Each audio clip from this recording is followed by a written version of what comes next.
to the committee members. My name's Lainey Berry. I'm the DLNR representative on the committee. I'm the Wildlife Program Manager at Division of Forestry and Wildlife. Aaron, can you go ahead? Sure. I'm Aaron Natick, Deputy Field Supervisor for Ecological Services, Fish and Wildlife Service, representing Fish and Wildlife Service. Thank you. Kavika? Aloha, Kavika Winter, ESRC member sitting in the Hawaiian seat. Thanks, Kavika. Lisa? Aloha, I'm Lisa Spain, and I'm a member at large, and I'm from Hawaii Island. Thanks, Lisa. Melissa, who's just on audio. Good morning. This is Melissa Price, sitting in on behalf of UH. Thanks, Melissa. Jim? Jim Jacoby, representing USGS, Pacific Island Ecosystems Research Center. Thank you, Jim. I don't see Loyal, but we'll just go ahead with day 2 announcements and housekeeping while we're waiting. So just a reminder to the committee members, when we're in discussion, please keep your cameras on. It's okay to keep cameras off when, during, the presentations, but we do need to be able, the public need to be able to see you during discussions. Kate has asked the committee, and I'm not sure if we'll be able to get everyone to participate, but I'll do a screen share. We're trying to set dates for future KIUC meetings. So, oops. Can you see that okay? Yes. Okay. So these are the dates that KIUC are available for future meetings. Kate, can you confirm how many meetings are we trying to schedule? We have KIUC here. I think that would be a good question for them as well. Okay. So I believe we were trying to schedule a couple more, but they may want additionals. Okay. So can the KIUC representatives confirm, like, how many more meetings would you like to schedule ahead of time? I would need guidance from ESRC and you all, Lainey. We're happy to do as many meetings as we need to, but it's unclear to me what the needs are at this point. So we need some guidance on how many more meetings and how much more review time is needed. Okay. Why don't we plan on picking at least 2 more days, because we can always have shorter meetings instead of all-day meetings.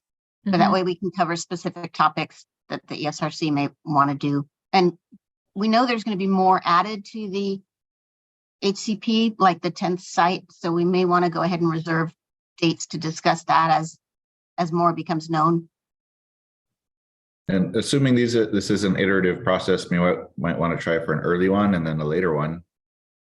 Yeah, like one in September and then one in October. Okay. I don't know if everyone's got their calendars in front of them, but I know Melissa won't be able to, but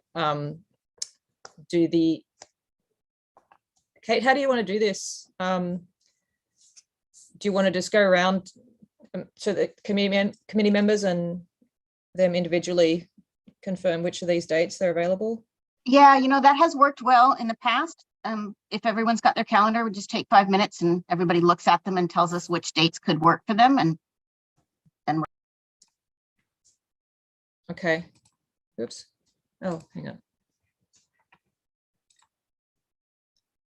I can start, and I'll speak for Michelle because I'll be taking kids to college.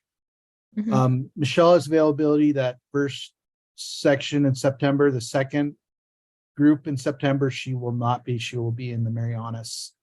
And she looks like she's available for those October dates as well. Okay, so September 5, 6, 7, or 8, any of those days? Yep. Okay. Yes. Thanks. Thanks, Aaron. And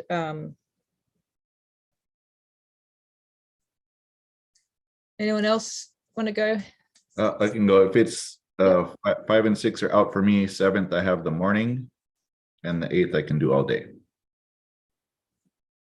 Okay, and what about the other dates? Yeah, no, Well, I'm assuming those are off since Michelle is out, or no? Are they still options? she said, I think October 19th and 20 is still an option. 19th morning, 20th all day. Okay, Kate, are you writing this down or do you want me to? I'm writing it down, although I got a little confused about what Aaron said. So if he could say the Fish and Wildlife availability, it doesn't really matter Michelle? who the rep is, as long as there is a rep. There won't be anyone for that week in September. We have stuff in the Marianas, the 12th, 13th, 14th, and 15th. The focus will be in the Marianas. Okay, so the first 4 dates in September are available, They are available, correct? and I got it. Thank you. Okay. Lisa, are you able to confirm? Yeah, I'm looking at everything. So 5, 6, 7 are okay. 8th is a little unclear to me, the Friday. I too could not do the 12th through the 15th. But October 19 and 20 look okay. Okay, thanks.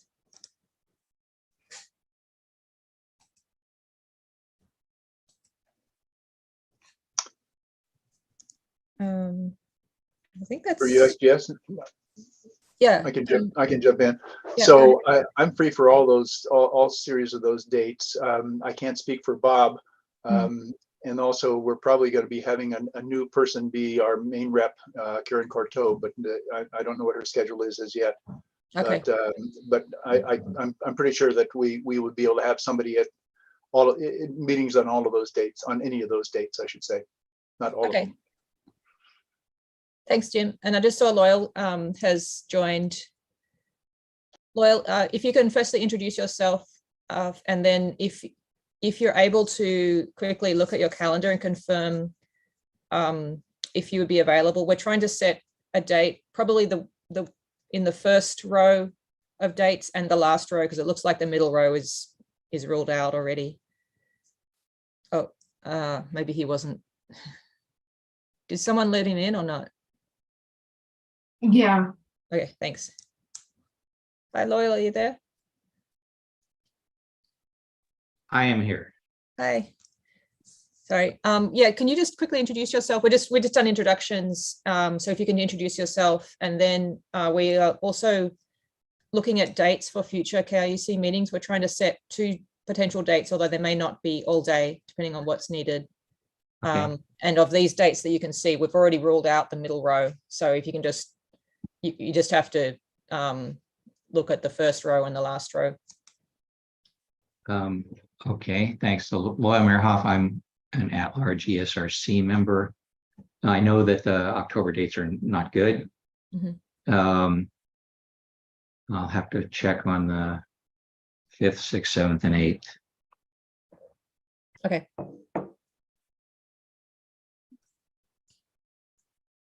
All right. Thanks. Kate, did you get what you needed? Yeah, I think so. Okay. I will stop sharing. And we can email these out to, and I know Melissa wasn't able to check her calendar because she's on the road.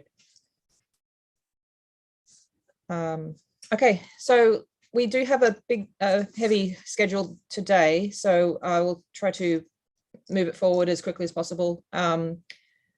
Just wanted to mention again, we'll be taking a break for lunch at 12:30. It'll just be, hopefully if that's okay with the committee, it will take a short break to allow you to go grab food and bring it back, and then go into a presentation so you can eat while you're watching. Unfortunately, we just don't have time to give you a proper lunch break. I believe we have a hard stop at 2, is that right? The KIC, I think that was their request. No, we didn't. All we asked for is that we understood what the time was ahead of time. I think everybody has already many people on the team have scheduled other things at this point, so I think I would have to check in with everybody to see what they have scheduled after 2 and if we can stay on, but I can try to do that in the meeting. Okay, that would be good, because I think we didn't quite get through everything we wanted to yesterday. We have from yesterday, we didn't quite finish item 3B, the predator control.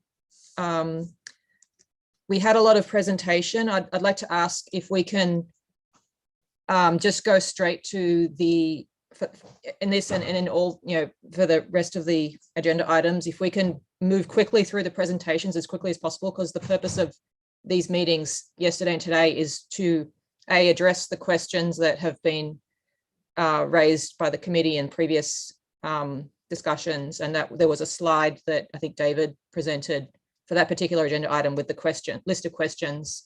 So I'd like to go back to that list of questions and discuss those and make sure that the committee feels that those have been addressed, and then go into, finish off the general discussion and any further questions. And then Melissa had some questions in that we're going to, from yesterday, that we're going to, well, we didn't get to yesterday, so we'll need to discuss those.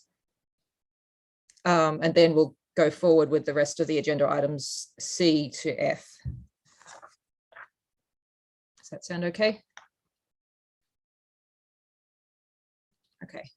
All right. So I'd like to then go to back to item 3B.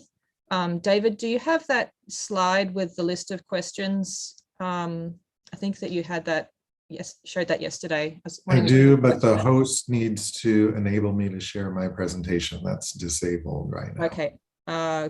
Miana, okay, are you able to do that? Yeah, already. Okay. Host. Okay, yep, I can do that. Here we go. Thanks.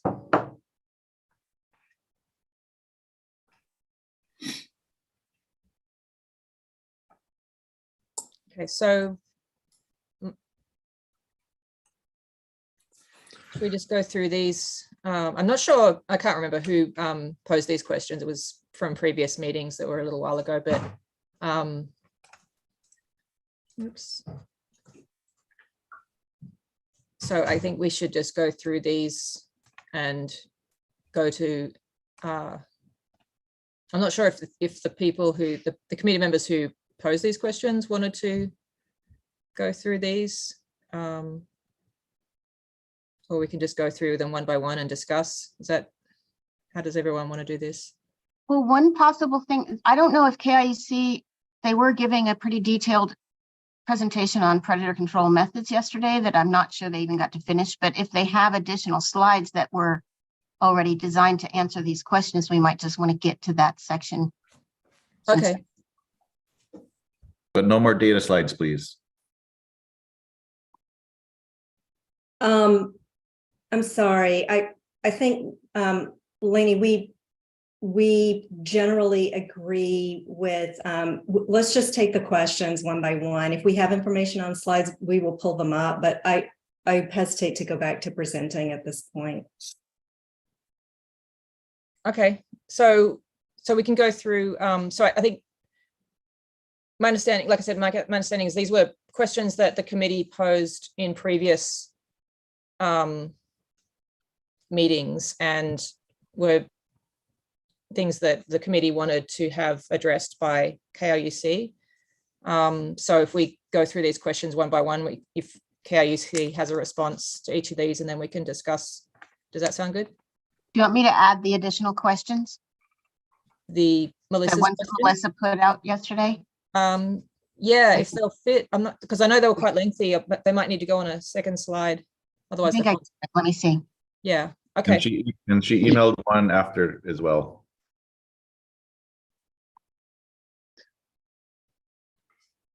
Could also paste them in the chat. No, we can't use the chat. Sorry. Okay. I do have to remind, that's something I forgot to remind everyone, that we can't use the chat because that's not available on the YouTube channel. And that would be, yeah, we need to make sure any discussion needs to be viewable to the public. Okay, thanks. Okay. Does that include, Kavika, I didn't see Melissa's question by email, but I may have missed it. Do you know if that includes all her questions?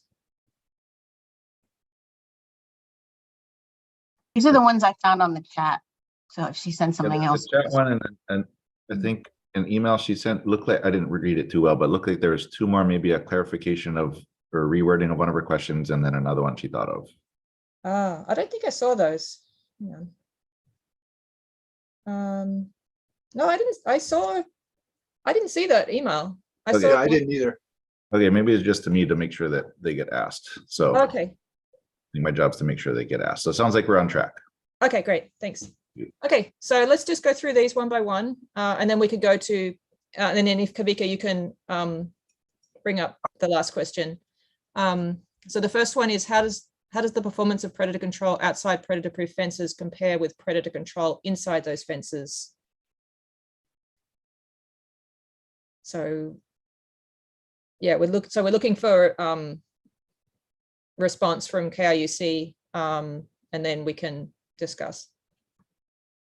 Great, and I'll I'll turn it over to John and Andre to cover this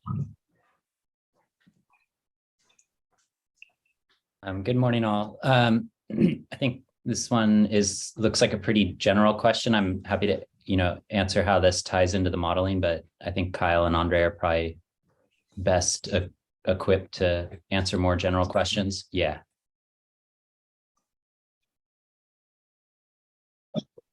I think there's a very specific metric that could quickly answer it, which is just about both survival metrics inside and outside, and chick success inside and outside.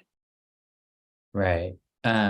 Go ahead. Yeah, I mean, so predator-proof fences at the moment, in terms of having birds breeding inside predator-proof fences, we're at our infancy because these projects have just been initiated and they're in their first and second years.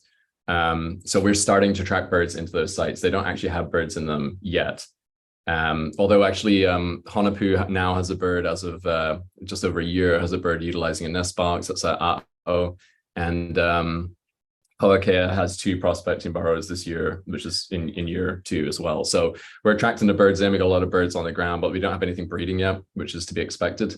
However, for the model, we have removed all mammalian predation from those fences. So like anything inside a predator-proof fence in the model doesn't have mammalian predation impacts because the mammals are eradicated, but it does still have barn owl predation because barn owl's not impacted by fences. And so that's why, as part of the predator-proof predator control aspect, barn owl control is concentrated particularly in areas where there are predator-proof fences, because you've got sound systems broadcasting calls. It's like ringing the dinner bell to a barn owl.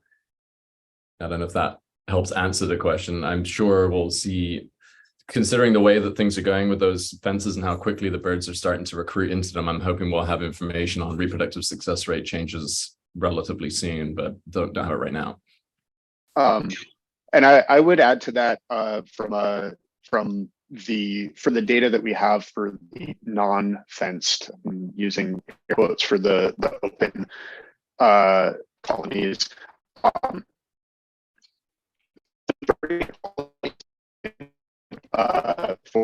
Hey, Kyle, I'm sorry, you're breaking up. Maybe if you can turn off your camera, that might help. Okay. Yeah, thanks. Sorry about that. Is this any better, clearer? Yeah, that sounds much better. Okay, great. Thank you.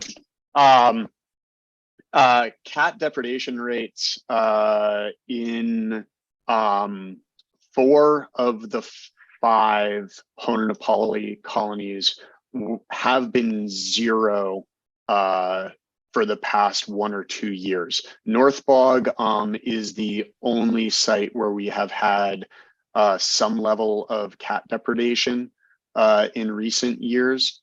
although that is still relatively low. Our depredation rates for both rats and cats for all the sites are hovering around 2 to 3%.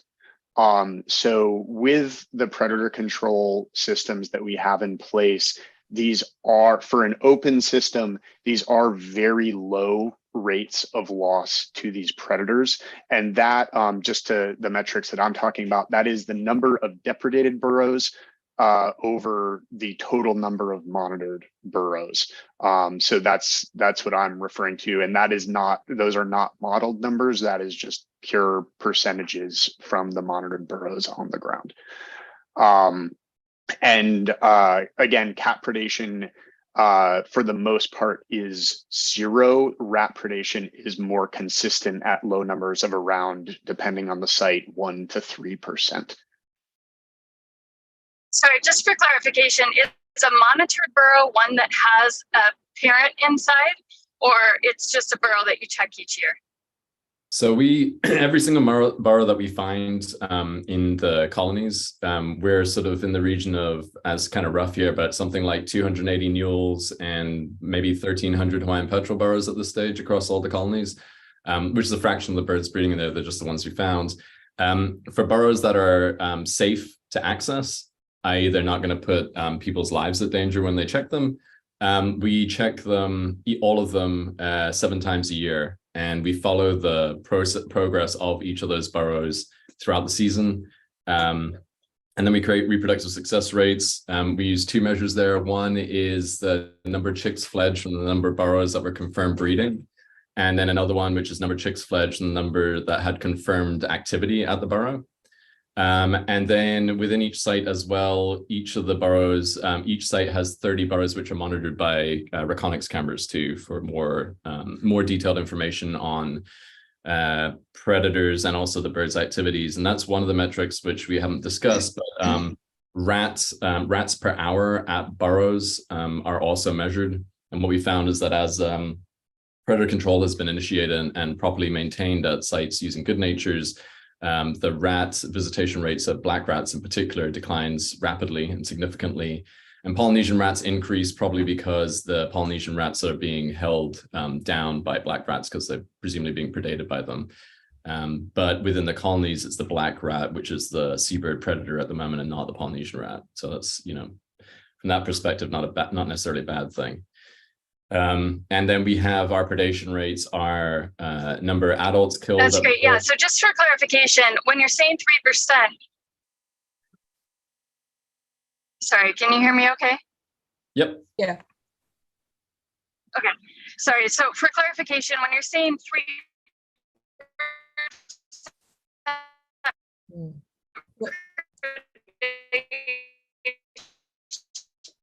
Melissa, we're losing you. She's probably going through a tunnel, but I think her and my question was the same. Was the 3% with or without predator control? same. So we look at predation rates each year. 3 out of every 100 burrows with are predated, not birds in them. Sorry, go ahead and move on if you need to. I just was trying to get. Melissa, I can't really hear your question, but I could hear Kavika's. If it's the same thing, Kavika, it's each year the predation rates at the burrows are we create a metric for predation rates by species at each burrow. And what we found is, for example, North Bog in the first year it was 25% of the chicks were predated, and now we're sort of hovering around the 1 to 3% depending on the year. In the NARS, for example, which is where the NARS, there's in generally a good nature within something like 50 meters of every burrow. And so that's totally knocked down the rat predation rates dramatically within each of those management sites. And that's that information for each in the annual monitoring reports that I was referring to yesterday. You'll find under each of the predators a section of, for each colony, it'll show for every year that's monitored, what the predation rate, rat predation rate is, number of cat predations, number of barn owl predations, et cetera, in different chapters for each colony. So you can see how that's changed over time. And for rats and cats in particular, it's the predation rates have gone down. And then for barn owls, we're seeing an increase. Barn owls are not the ones that are causing the most damage, but there's certainly a species that's increasing in threat, and something which both Hallex and NTPG are working diligently on to figure out how to remove them effectively.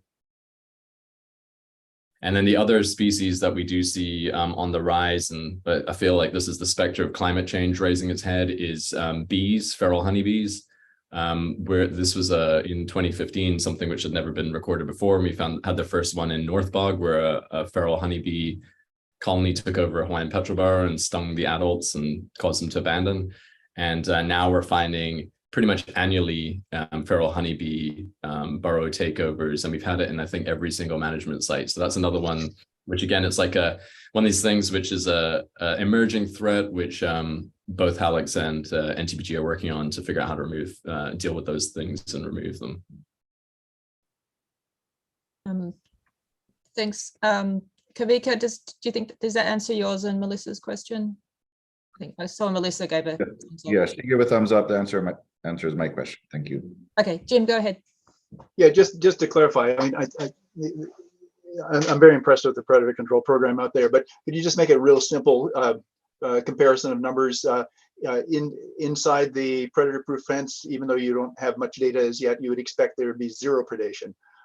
Inside the larger fence, which is not a predator-proof fence, but you're doing intensive population or predator control there. What is your percentage of burrows that are predated? And then outside, where there's no control being at all. I mean, if we have sort of those three comparisons, that's a useful thing, just to have it in a real simple metric. Yeah, and Jim, that's actually incorporated into Casey's model, and John can speak more to that, I'm sure. But we've used real data from the colonies, average data from year 0 before predator control began, or when predator control was at a very low level, and then predator control at its current rate, and then predator-proof fences, and each of those are treated differently within the model. John, I don't know if you want to expand upon that. Yeah, that's right. And just give us, just simple numbers too, also for it. Sure. So I think for Newell's shearwater, without predator control, we're modeling about a 3% decline. With predator control, about a 1% rate of increase. And in the predator-proof fences, it's about 1.8% rate of increase for them. And the numbers are a little bit different for Hawaiian petrel because, as we touched on yesterday, they're evidently more vulnerable to predation. So the rate of decline in that purple line we saw is a little steeper for them, but that's for Newell's. So can you translate those rates of increase and decline into percent predation? Yes, not off the top of my head. We have some slides that maybe someone can help me with, but reproductive success rates, and maybe Andre knows off the top of his head. I think for Newell's shearwater, we're looking at before predator control somewhere around 55% or so. And then with predator control, that's up in around approximately 80% reproductive success, where reproductive success, as Andre mentioned, that we're using in the model is we track fledglings in the model as opposed to tracking chicks, but the chick survival is subsumed in the reproductive success rate estimate. So is egg survival too. So it tracks that part of the life history before they go out to sea in their first year. So it's a big difference. And all of that information is based on the data that is being collected in the field on an annual basis. So it's real data from the colonies. It's not theoretical or hypothetical data. It's data that's been collected from the birds themselves. Thank you.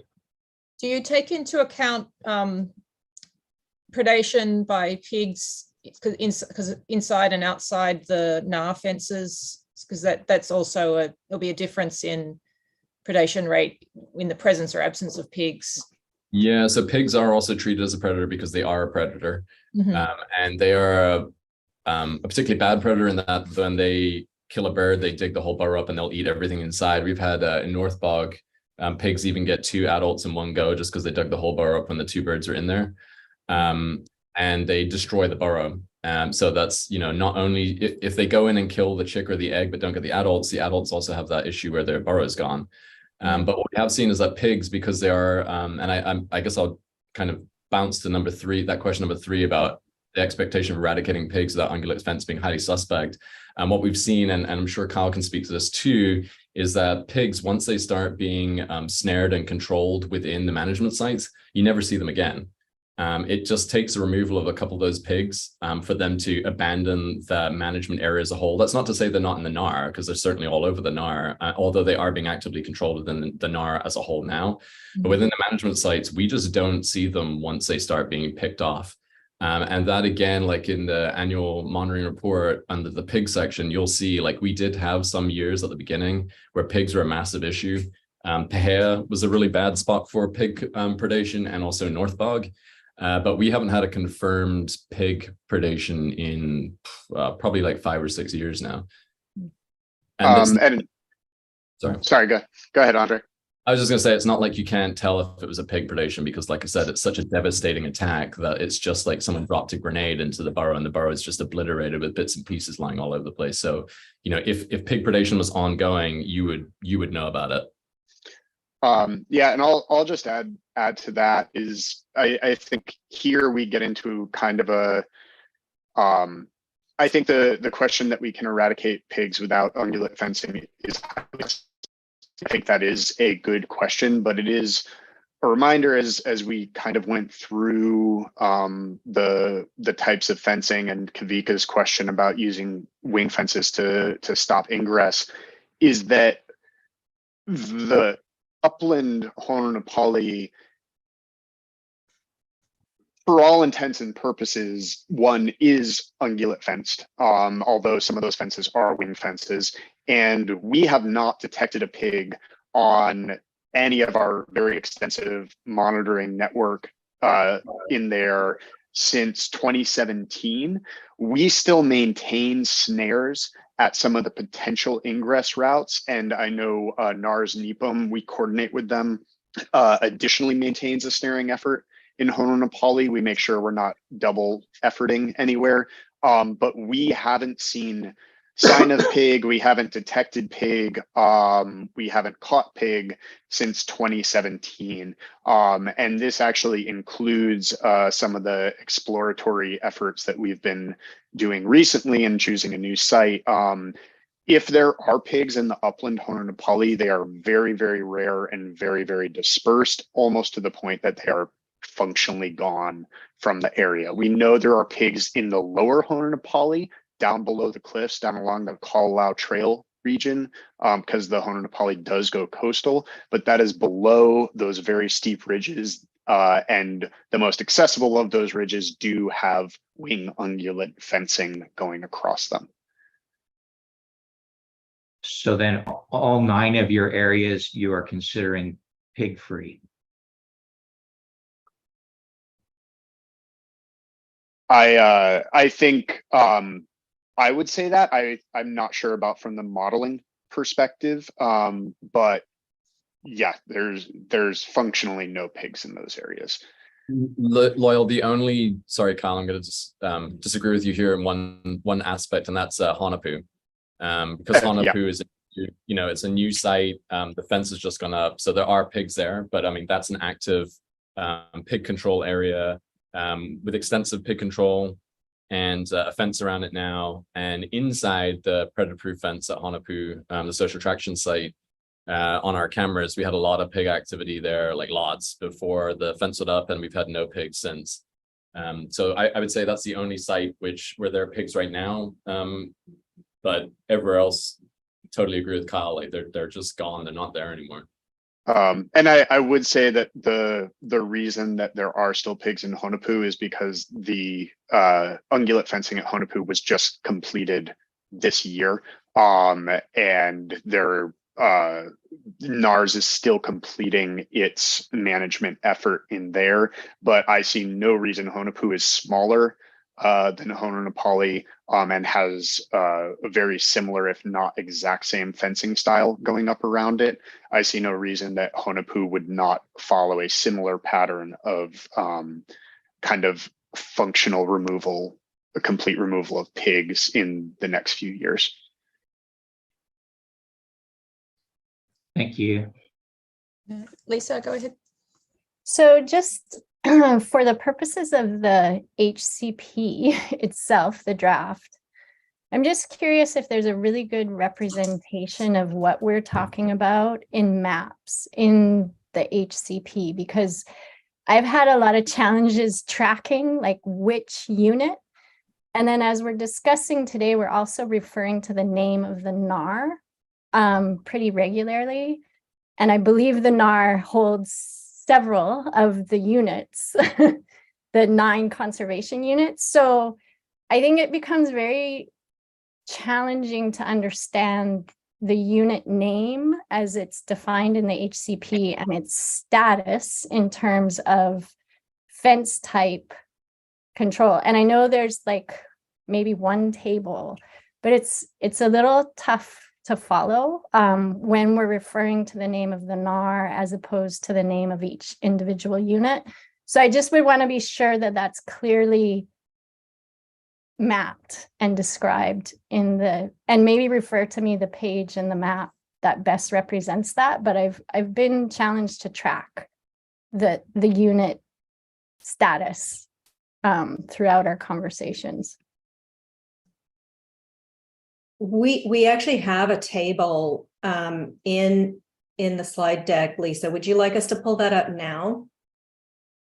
I'm not so much concerned about the slide deck. I'm concerned of like where it is in the draft Okay. document. Because if it isn't in the draft document, that would be a request that I would have for it to be best, you know, or maybe changing how the map is presented in the document. It's in there, but it sounds like we need to look at it and see if we can make it more clear. So thanks for that comment.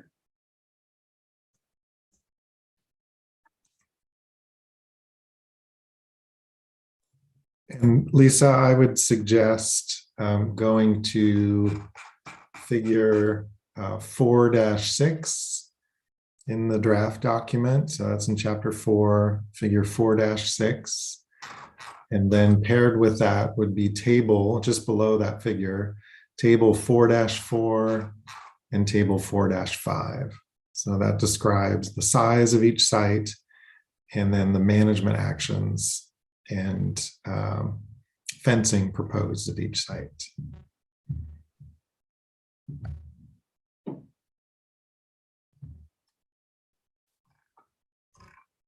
And does that include the NAR fencing, like existing fencing, as well as HCP fencing?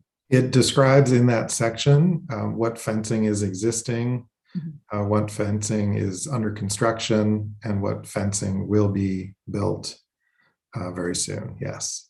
But there's no visual representation of that fence style except for the predator-proof fence on the 4.6. That's correct. And that is something we could add about photos or illustrations of the pig fence versus the deer fence or ungulate fence that Kyle explained yesterday. I think also, David, we just got the shapefile from NARS of all their wing fences, of which there are many, and that might also be good to add to the map so you can see where those physical barriers are. Yeah, I would find that very helpful. Because originally when I was first looking at this, I'm very used to conservation units being like actually fenced contained units, and then recognizing that these are part within a bigger area that's fenced maybe by wing fences is helpful to know and see. Great. Yeah, we can look into doing that. Okay. In the interest of time, I wanted to move on. I think we've covered number 1 and partly covered number 3. If we can have a look at number 2, the HCP previously proposed larger predator-proof fences. Why was the fence size substantially reduced? Will the conservation sites still produce the same benefits? Yeah, I might have written that one, but I know that was a bunch of us were questioning that. Yeah. I have a follow-up question to that though, so I'll wait for Casey to reply to that. Mm-hmm.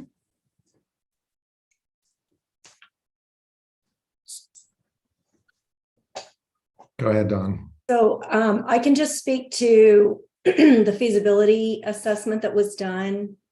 So just a little bit of history. Originally, the fence was proposed. It was, my understanding, almost exclusively a desktop exercise. And when we asked Pono Pacific as the team who would be doing the construction to go to the site and confirm that the fence, it was feasible to, I'm talking about Upper Limahuli right now, basically it was going to be a replacement of the ungulate fence with a predator exclusion fence. And when Pono Pacific went to the site, they said, no, this is not feasible to do. So at that point, we reassessed options. The two recommendations that came out of that discussion were to look at cat proofing the existing ungulate fence, and to look at a different site within the ungulate fence where we could do where construction of a predator exclusion fence was feasible. So we made that the top priority, but we have also been looking into the cat proofing. We selected the location for the predator exclusion fence. We have confirmation after several visits with Pono Pacific to the site of what is actually feasible to construct in that location. And that is the fence that is in the draft HCP. The cat proofing discussion is still ongoing. It's possible to cat proof the existing fence. What is not at this point clear is how we can effectively trap the gaps. Upper Limahuli is not a completely enclosed fence. So we still have some due diligence to do on the cat proofing. It remains to be seen whether that's going to work or not, effectively work or not. So we'll continue our feasibility until we get to a clear answer. But Pono Pacific was very clear that the ungulate, it is not feasible to replace the ungulate fence with a predator exclusion fence. Andre, I don't know if you want to talk about the location that was selected, if you want to add anything to that. Does that answer the question? That does. And Don, I'm not sure if you knew, but I used to be the director at Limahuli, and I can clarify or correct you in that it was not exclusively a desktop exercise. Our crew walked that fence line, and in their opinion, who has quite a bit of experience with the existing fence, thought that there was a feasible way of doing it. I understand the contractor looked at it and that's a different set of eyes, but it is important to not convey that it was exclusively a desktop exercise. Thank you for that, Kavika. I did not know that, so thanks for adding that piece.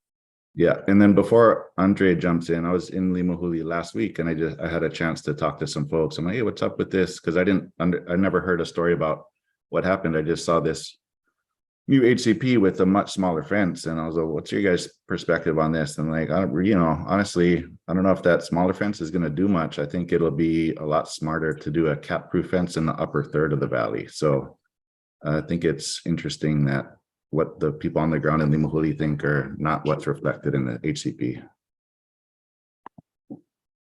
I can't speak to the conversation you had last week. We meet with Upper Limahuli and they were there with us on all the site visits. My understanding is that they concur with our proposal and they are involved. They're directly involved with the assessment for the cat proofing. So I guess I have different data points, Kavika. Okay. And it wasn't an in-depth, it was an in-passing conversation, but I thought But you know, it was mentioned that I think that somebody thought at least that a cat-proof fence in the upper third would be more effective than a smaller fence down in the middle somewhere, I think. But I'm happy to hear Andre's perspective on it because he has a decade of experience up there. Yeah, so you know, the cat-proof fence, Kavika, like Don was saying, there's still this exercise to see whether or not it's feasible, particularly it's the gaps, which is the question at the moment. But a cat-proof fence would definitely be very useful around Upper Limahuli because it would prevent cat ingress. And as we know, cats are one of the main issues. But we're, as Don said, there's still this exercise to see how feasible that aspect of it actually is. In terms of the predator-proof fence site selection and whether that would be useful or not, I would say it would be very useful. And it's actually something which I've been pushing for a very long time in the location that we're talking about, which is down by the lower weatherport.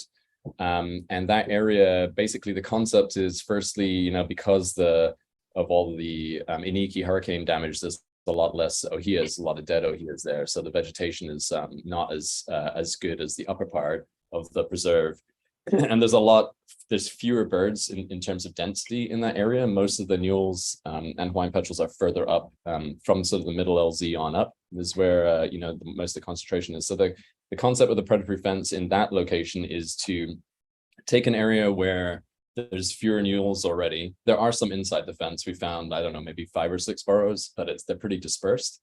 And put a predator fence around it and then start using social attraction, because you don't want to be using social attraction without a predator fence because you're just basically playing calls all the time and bringing predators in. So you're trying to pull birds that are transiting past, some birds which would be from Limahuli itself and some birds that would be from Hanakapiai Valley just over the edge there, of which there's a lot of birds, and putting them in some much higher density inside a predator fence where they have basically platinum level protection.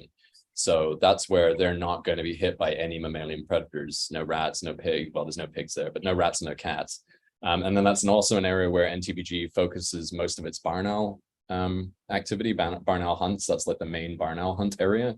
So that sort of elements of the predator control is already established in that particular site. And then there are, from a more ecosystem benefit approach, there are several hibiscus inside the predator fence area. And it could be an area that NTPG could use for outplanting because there would be no rats inside it. So would a cat-proof fence be a useful element to the whole thing? Yes, for sure. And KUC is continuing to consider that. Would the predator-proof fence itself be a useful conservation action? Most assuredly, because it's creating another nexus of mules inside the valley that has the highest level of protection they could have. Thanks, Andre. That gives me more comfort hearing that from you. You know, originally, I don't know how long ago this was.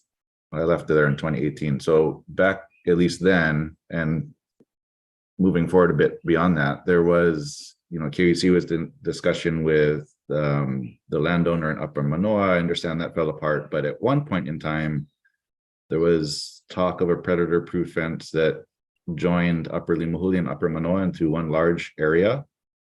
And so I forget how many acres that is, but Upper Limahuli is 400 acres and Upper Manoa is maybe another 200 or something like that. So potentially a 600-acre predator-proof fence or whatever the number was, but we're down to 10 or something. And I just, to me, that would result in a drastic drop-off in the numbers, but I haven't really seen that reflected in the projections.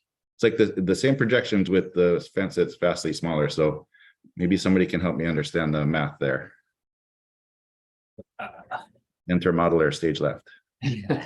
Sorry, I was trying to plug in.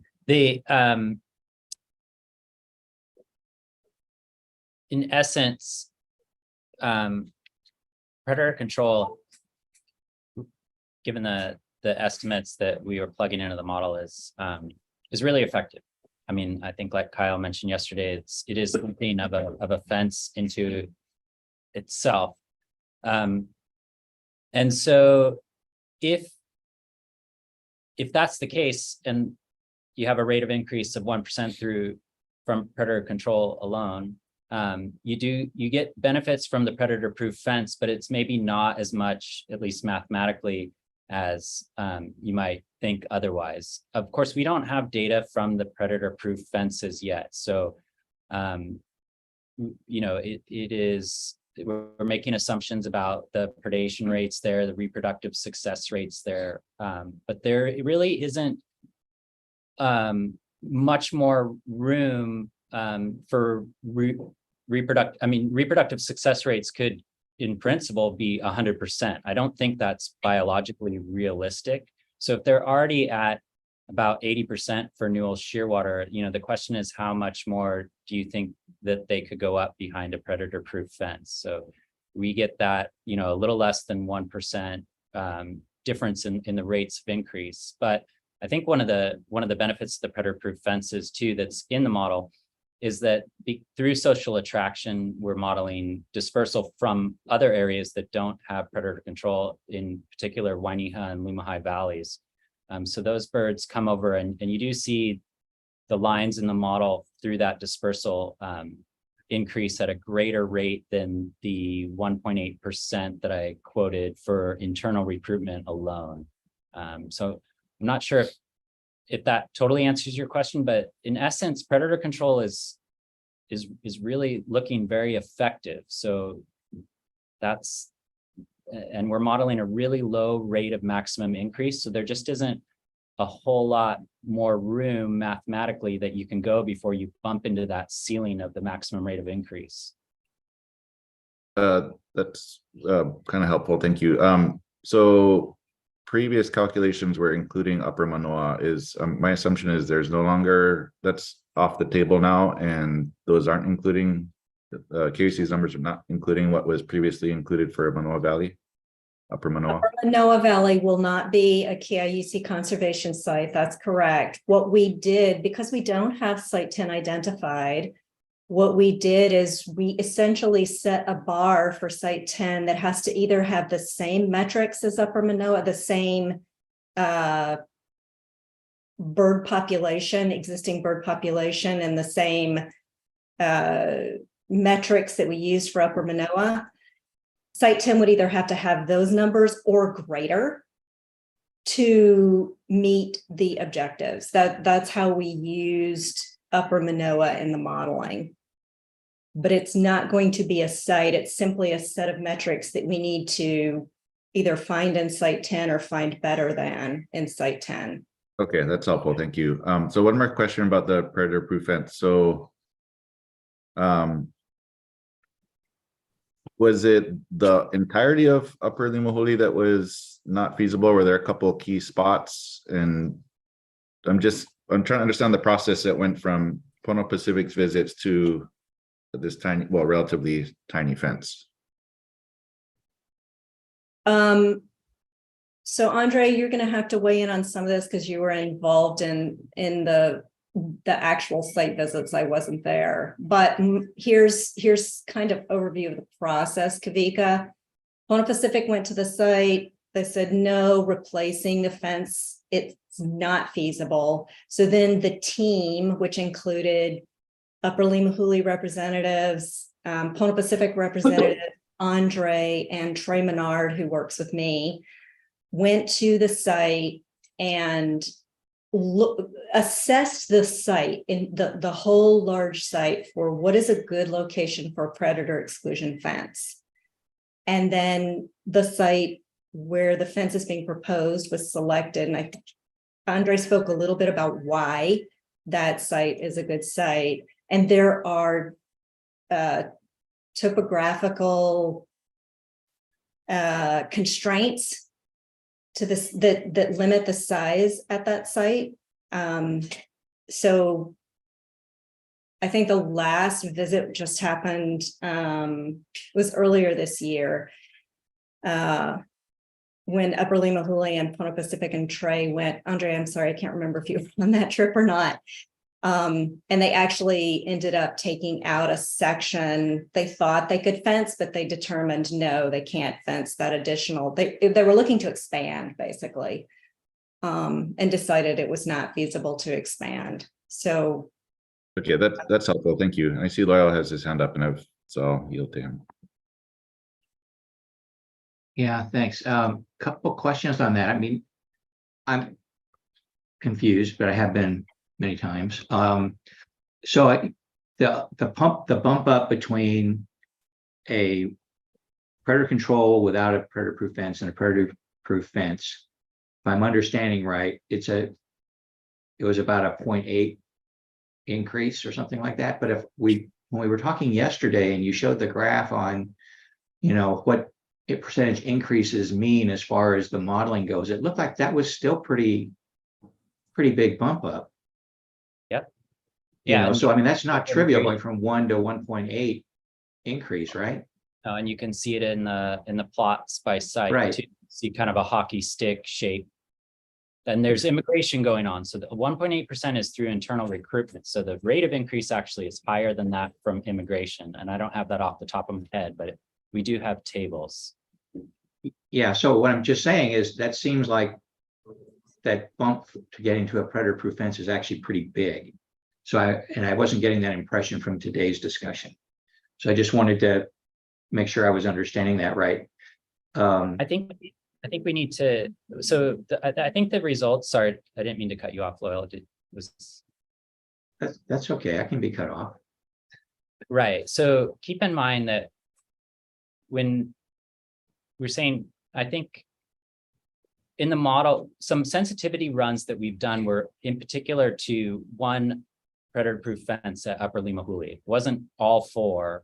So we're not looking across the whole suite. So for that one in particular, we didn't see a great difference in the overall results for the meta population, right? There would be a difference for Upper Limahuli in particular, but there are a lot more birds around the island than just there, presumably. One other thing I did want to add too, we are, whether you think so or not, I would argue that we're making quite a few conservative assumptions. In particular, the maximum rate of increase is pretty low in my mind. But the point being that those conservative assumptions in the model are also conservative about the benefits of the predator-proof fences. So it is a fair comment to say that we might be underestimating the benefit of predator-proof fences in the model.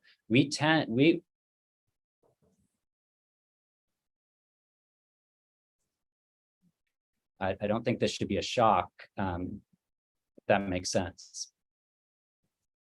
Okay, and yeah. And so the other question I have is that Andre was talking about social attraction sites in the predator-proof fence as being appropriate, but not outside of that. But for that Limahuli site, if you're calling in predators or calling in birds, and you have at the social attraction site in the lower area where the fence is, don't those predators just have to go through your main colony that doesn't have a predator-proof fence to get there? Yeah, it's a good comment. Yes, I do, but don't forget that Upper Limahuli itself has a predator control program. So I think what I'm saying is, you wouldn't want to. Firstly, you wouldn't want to do that in an area. You wouldn't want to have social attraction going on in an area with no predator control or weak predator control. But it's sitting in the middle of a predator control project. So, and it's in an area where there's a lot of focused predator control. So yes, you may see an increase in things like barn owls or cats coming into that particular area and coming up to the fence through the lower part of Upper Limahuli. But Upper Limahuli already has an extensive predator control program underway for those predators that we've been most concerned with, which would be barn owls. And like I said, when I was answering Kavika's question, that is actually their main barn owl hunting areas right there. And then cats, they have cat traps all along the trails leading to that site. So I feel comfortable that we can place speakers in that area and not cause issues to the birds that are nesting around the site, because there's already a predator control project in there.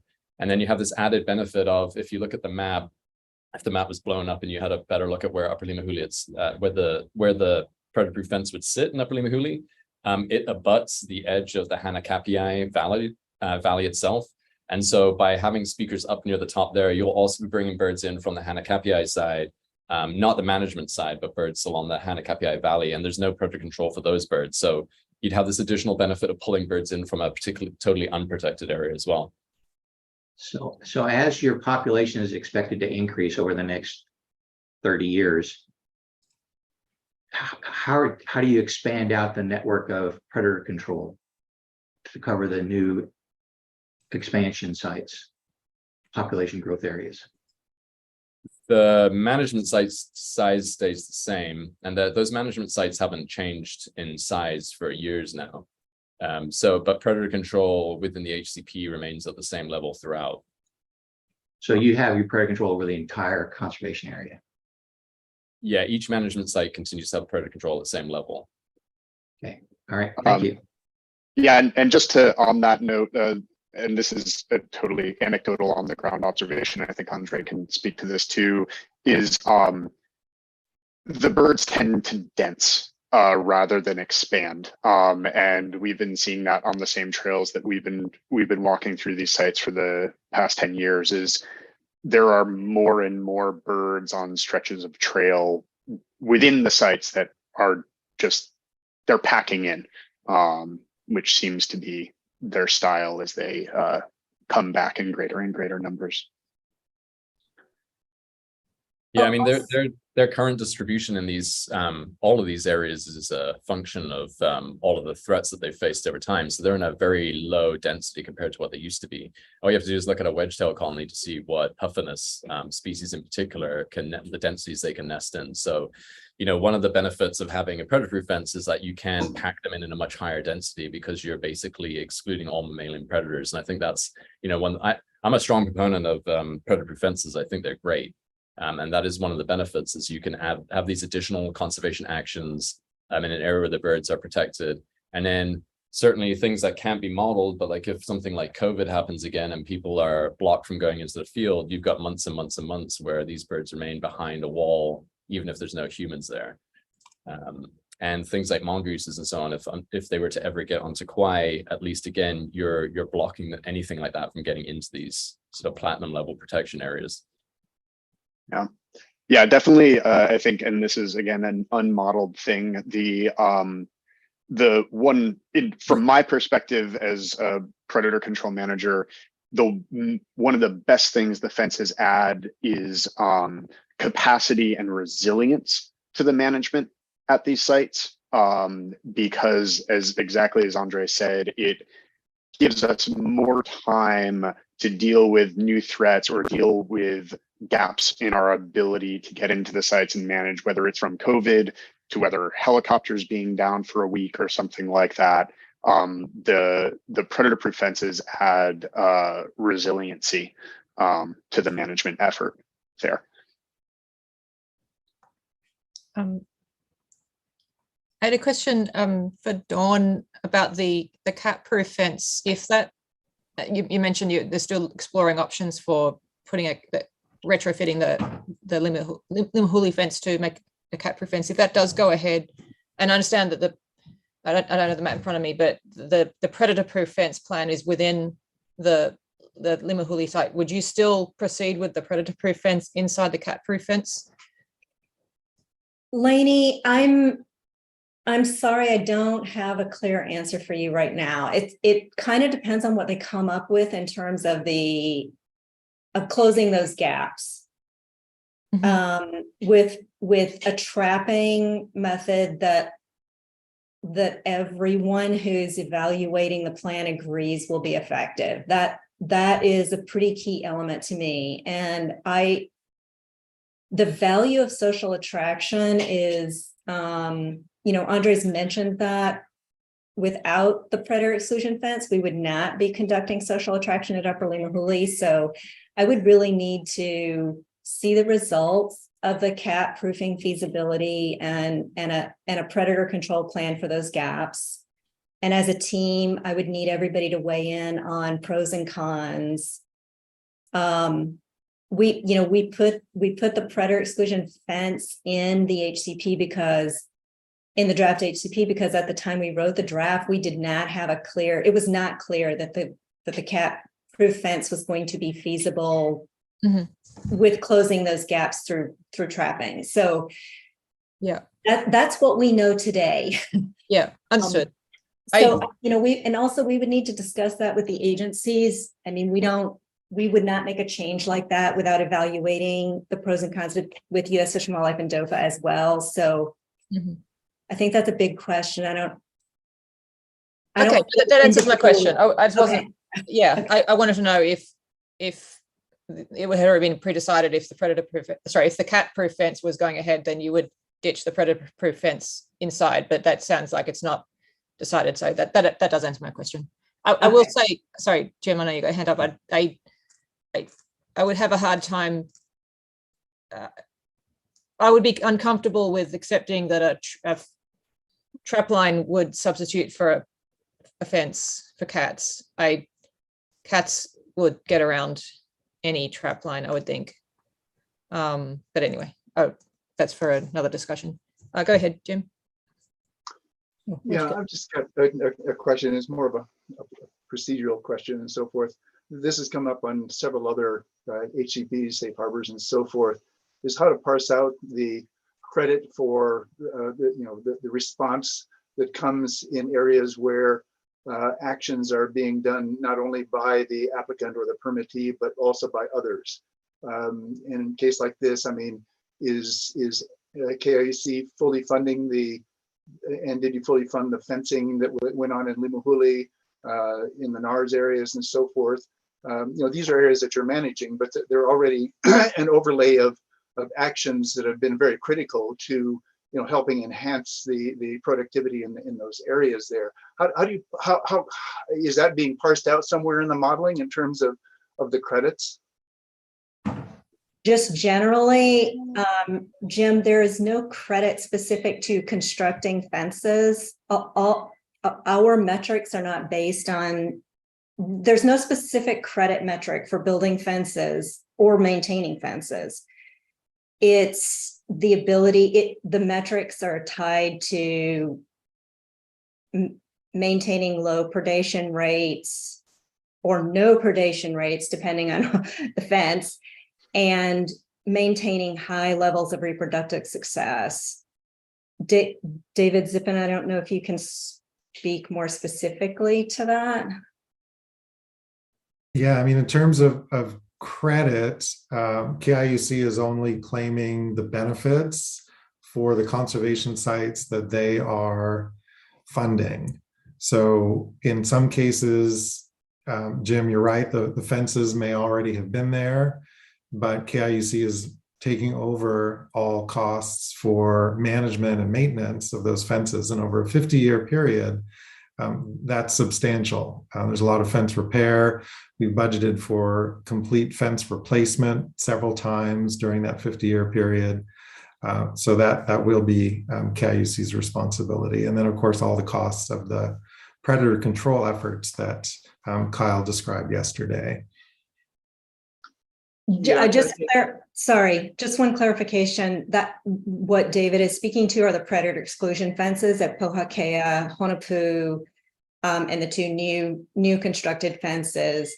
And KIUC does pay and would continue to pay for the maintenance, upkeep, and or replacement of the ungulate fence at Upper Limahuli, but KIUC is not proposing to take over the management, maintenance, and or replacement of the ungulate fences in the NAR. Because it's a wider area, it's not specific to the conservation sites, it's the entirety of the NAR. So those fences we are not proposing to take responsibility for. Okay, now part of what spurred this question on was there was a comment earlier on about an ongoing that Limahuli has an ongoing predator control program going in their area. I mean, is that something that they're funding, or is that something that you're funding? No.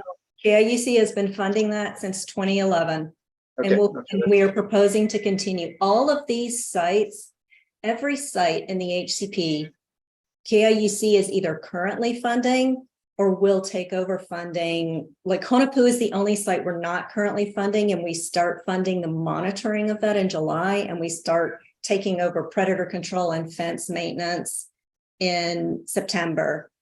And then Site 10, of course, is a new site. All the other sites KIUC has been funding the conservation efforts in those sites for quite some time. Okay, thank you for the clarification.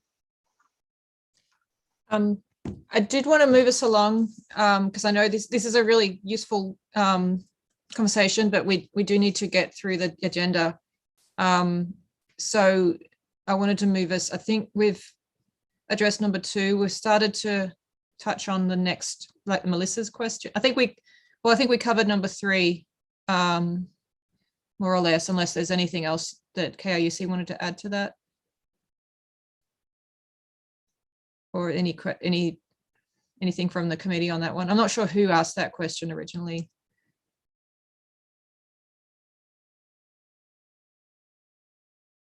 Which one again were you asking about? Sorry. Number 3, the third one on the list, the HCP expectation that it can eradicate pigs without ungulate fencing. Oh, that was mine. They talked about that. So I think for the areas that they've got established lines, they've explained that they're good at keeping those pigs out of those conservation areas. So I'm comfortable with what they said there. I still think there should be more pig eradication across the landscape to help the rules, but they answered that question fine there. Okay, thanks, Loyal. So I'd like to go to the next list of the 1, 2, 3, 4 questions, and I think there was another question that Kavika forwarded from Melissa. The next one is, what is the predator abundance inside the trap fence versus an actual predator exclusion fence? So I think that means that the trapping grid, predator trapping grid versus an actual predator exclusion fence. Yeah, and we can speak to that. And obviously, when we get into talking about abundance of animals in these systems, it can be difficult. We generally use relative abundance as measured by the likelihood of daily presence on our monitoring cameras. And we feel that's reflective of the actual numbers of animals out there, and it matches a couple of different metrics pretty well. So for rodents, we generally see a likelihood of daily presence for black rats in the managed sites somewhere around anywhere between, I would say, 1 to 5% on average likelihood of daily presence in front of our cameras. Obviously, that would be 0 in a predator exclusion fence. Cats are much lower than that, and that is something that I think, and this kind of touches a little bit on question number 4, but we will get back to that, is that the predator abundances, especially in Honornapali, are relatively low. It is a remote site. It is relatively removed from areas of human subsidy for these invasive animals. So, for example, from our identification of individual cats, we're generally seeing at max about 40 individuals inside the Honornapali NAR across a year. And that's of cats, sorry, of individual cats. Yeah. Of individual cats. And that is across all 5, and this is to Lisa's earlier point, across all 5 conservation sites within Honornapali. So with the individual conservation site, you have only a portion of that. And our heaviest cat site is actually Pihea, which does abut to actual roads and tourist recreation trails. And that accounts for the majority of cats that we detect within the Honornapali for that 40 or so individuals that we see on an annual basis. Individual sites within the NAR, we might only see a few individual cats. Hanakapi, which is the most central site to the NAR, we almost don't see any cats at on I think a few years ago we might have seen 1 there, but for the past few years we've seen 0 cats at Hanakapi. And from the same metric that we assess rats on, and this gets a little bit more to activity because we do the likelihood of daily presence for cats as well. That is bumping usually around below 1% likelihood of a cat on any one of our cameras in a given day. And again, that is compared to 0 within a predator-proof fence. But again, these are relatively low abundances inside the managed sites. I don't think we got to see a slide of the cat monitoring, the cat likelihood of daily presence of the year since 2015 to 2022.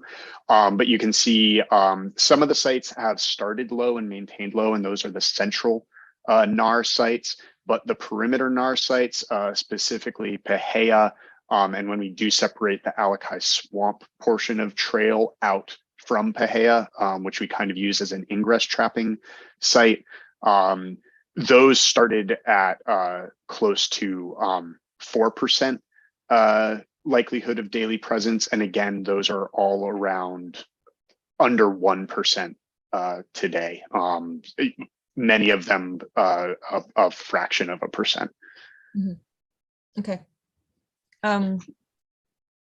Anyone else got any comments or questions for Kyle on that one? I think Melissa, I think we lost Melissa, so hopefully, I don't know, Kavika, if you. I think she'll just go back and watch the recording. Yeah. Okay. And as always, you know, the committee is welcome to send follow-up comments, questions directly to Kate for just. So please remember to do that if you have anything more to add. Number 2 is what are predation rates inside the trap fence versus the actual predator exclusion fence? I think that, Kyle, relates to what you were just saying. Yeah, and I think this is something that we touched on quite a bit earlier, and there's a variety of metrics that you could look at to kind of get at predation rates, but I think we kind of laid into that already. I'm not sure if we need to repeat. I mean, we did earlier today. Maybe it would be good just to do a high level summary. For modeling purposes, at least, we're assuming 0% inside the predator exclusion fences, except barn owls. We're adding a predation rate for barn owls at the predator exclusion sites.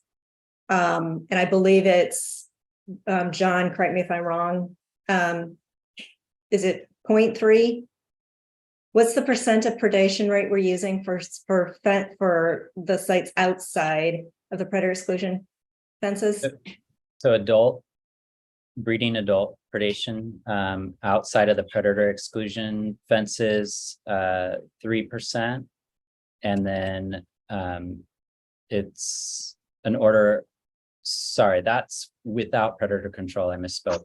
With predator control, it's a 0.003 or 3,000ths.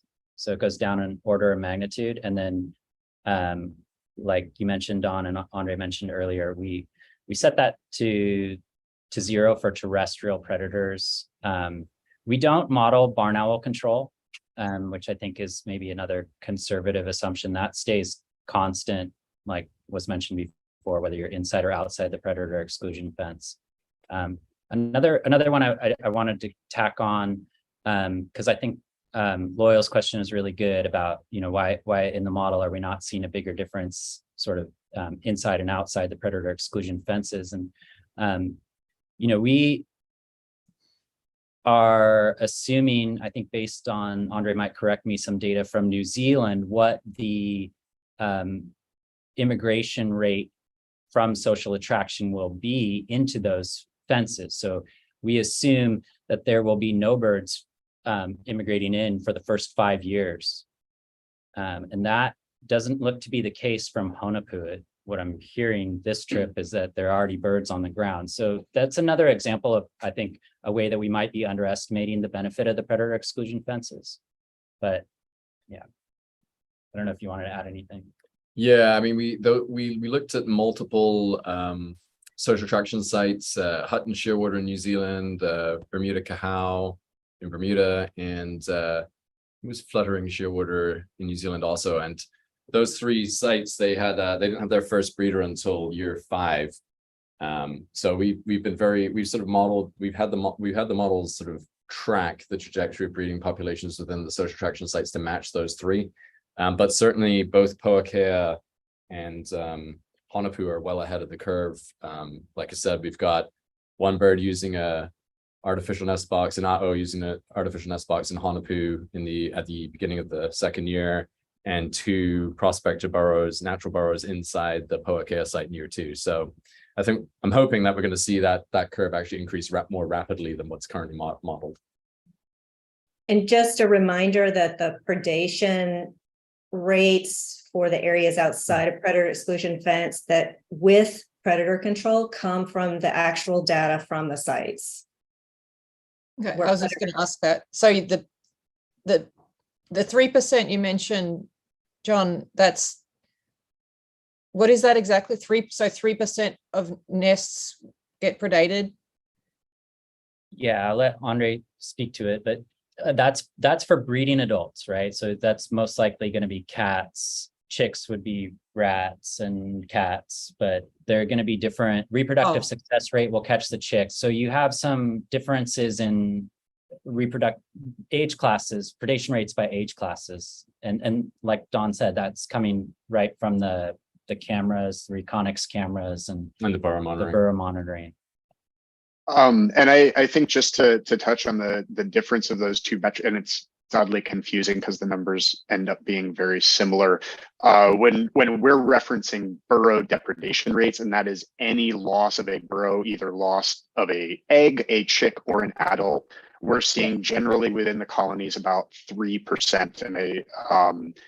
And so, but then when John is referencing adult mortality outside of predator control areas, that is also 3%. And the reason that those numbers are different is of the 3% of depredated burrows, a very small portion of that is actually lost adults. The majority of lost burrows are actually lost eggs or lost chicks. And so that's oddly, those numbers are the same, but that's the difference, if that makes sense. Yeah, but the loss of eggs, chicks, and adults combined outside predator control would be much, much greater than 3%. No, sorry. Correct. Yeah, but so, it just coincidentally, those 2 numbers. Yeah, I get it. Okay, because yeah, when you said 3%, I'm like, that's really low. But yeah, that makes sense. I'll have to look back, and I'm gonna have to get my head around the numbers. Can I just remind people not to use the chat, please? And just to clarify, in the model, 3% is for adult breeding predation mortality without predator control. Okay. And I'll repeat what I put in the chat for the whole group. And that is the actual numbers that were assumed and put into the model for annual predation rates with and without predator control. You'll find those in table 5E, E as an echo -5. So this is appendix 5E, table 5E-5 for New World Shearwater. And we have an equivalent table for Hawaiian petrel in appendix 5F.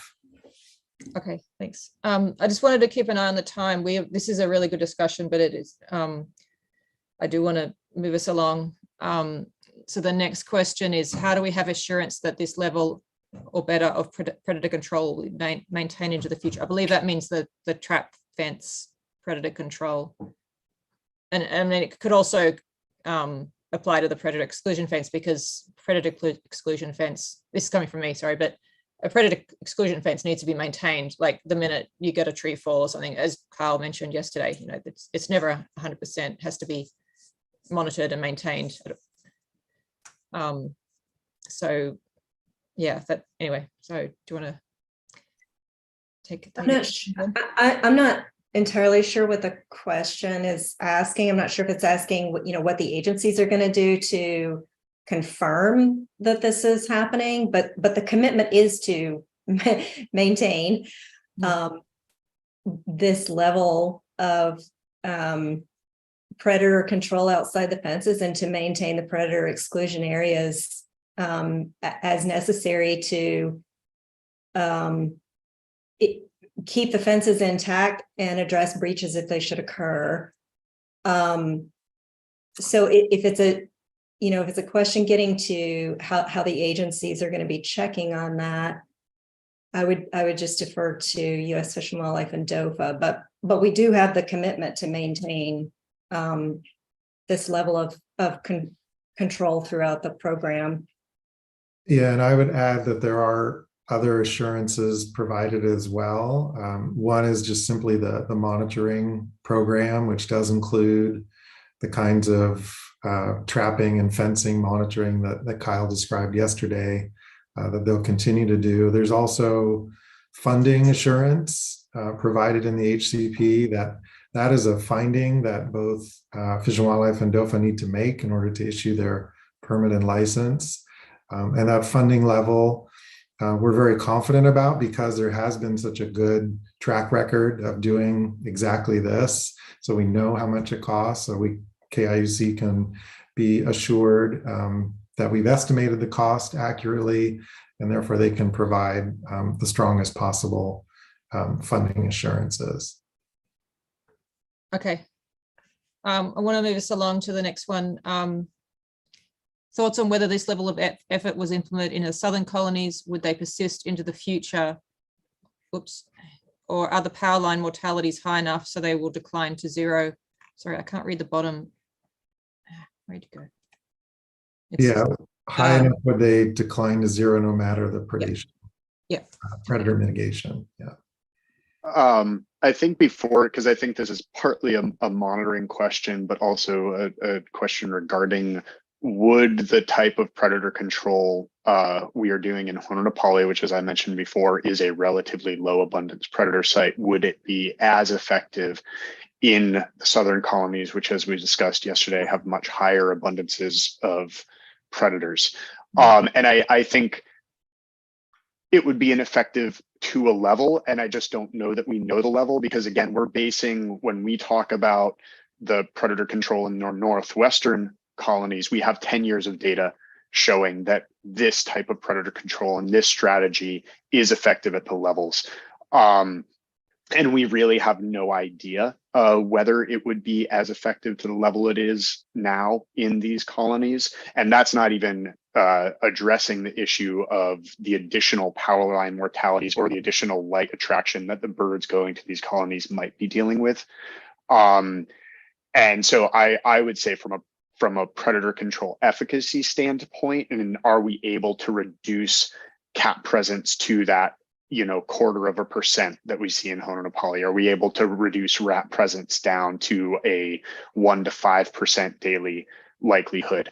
I don't know that we could get it that low. We would certainly reduce it from what it is now, but I think it would just be unknown whether it would be as effective as it is in the lower density predator areas.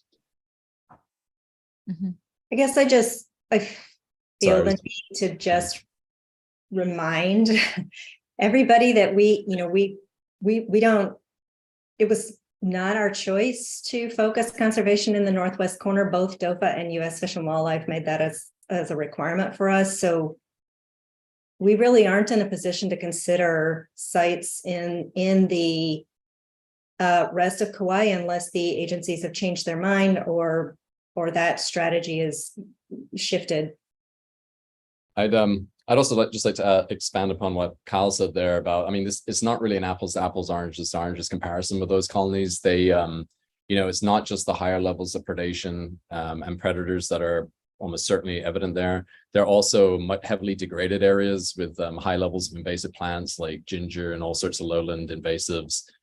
There's the threat of rod in many of these areas. The power line collision issues, even with minimization going on nearby, are still much higher, as is light attraction, which is significant issues in some of these areas. So I think, it wouldn't just be if you did the same level of predator control would those colonies persist in the future. You'd have to be expanding your thoughts to much larger more logistical complex consideration of all the other threats that are prevalent in those areas. And you're starting at a very low density of birds too. Okay, thanks. Loyal, go ahead, please. Yeah, so I did go back and look at this morning, the recovery plan, the amended recovery plan, or the amendment to the recovery plan, and this mesh strategy, and looked at all of those. And the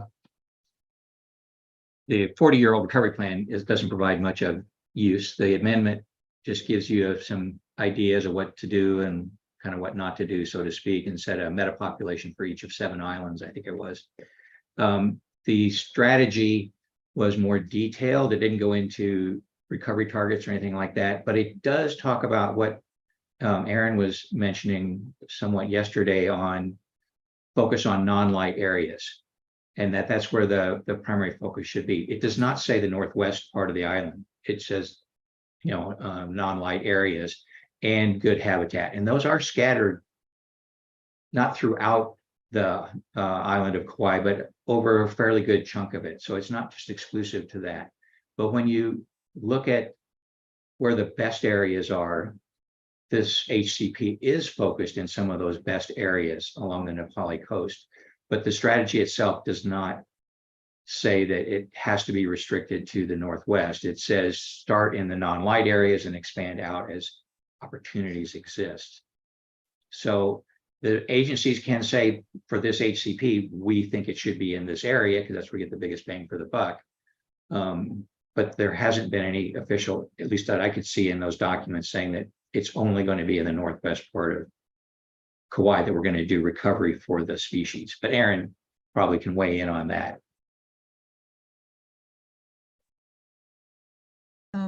Kavika had his hand up. I'm not sure if, but I wanted to check to see if Aaron wanted to respond to that. I can. Okay. Can you guys hear me? Yep. Yes. All right. Yeah. I think that amendment was made prior to some of the modeling that we had done with Versino. And so that was one of the components of the multi-level modeling that Adam did, was finding the lightscape in conjunction with the habitat that was available. And so that northwest corner really was identified through the modeling iterations that Versino had done. And to Don's point, we as the agencies have directed them to the northwest based on Adam's modeling work on viewshed and suitable habitats. When we're talking about modeling, I'd also just like to point out that if you look at Jeff Troy's papers that we mentioned earlier, Jeff also did a similar thing where he looked at threats, distance to roads, distance to lit areas, and again, he came to the same conclusion about the northwest too. So it's definitely multiple different viewpoints suggesting that the best scenarios are northwest of the island. Yeah, and what I'm saying is that those areas do come up as being very good locations, particularly where the HCP has selected conservation areas. Most of those are right there in the areas that, the Fish and Wildlife Service modeling showed as being green, as in high quality stuff. But I just wanted to mention that the document, the 2019 amendment, I think it was 2019 amendment, and the 2016 strategy don't come out and say that it's only supposed to be in the northwest. That's not any terminology that is used there. So it does not preclude conservation actions throughout the rest of the island.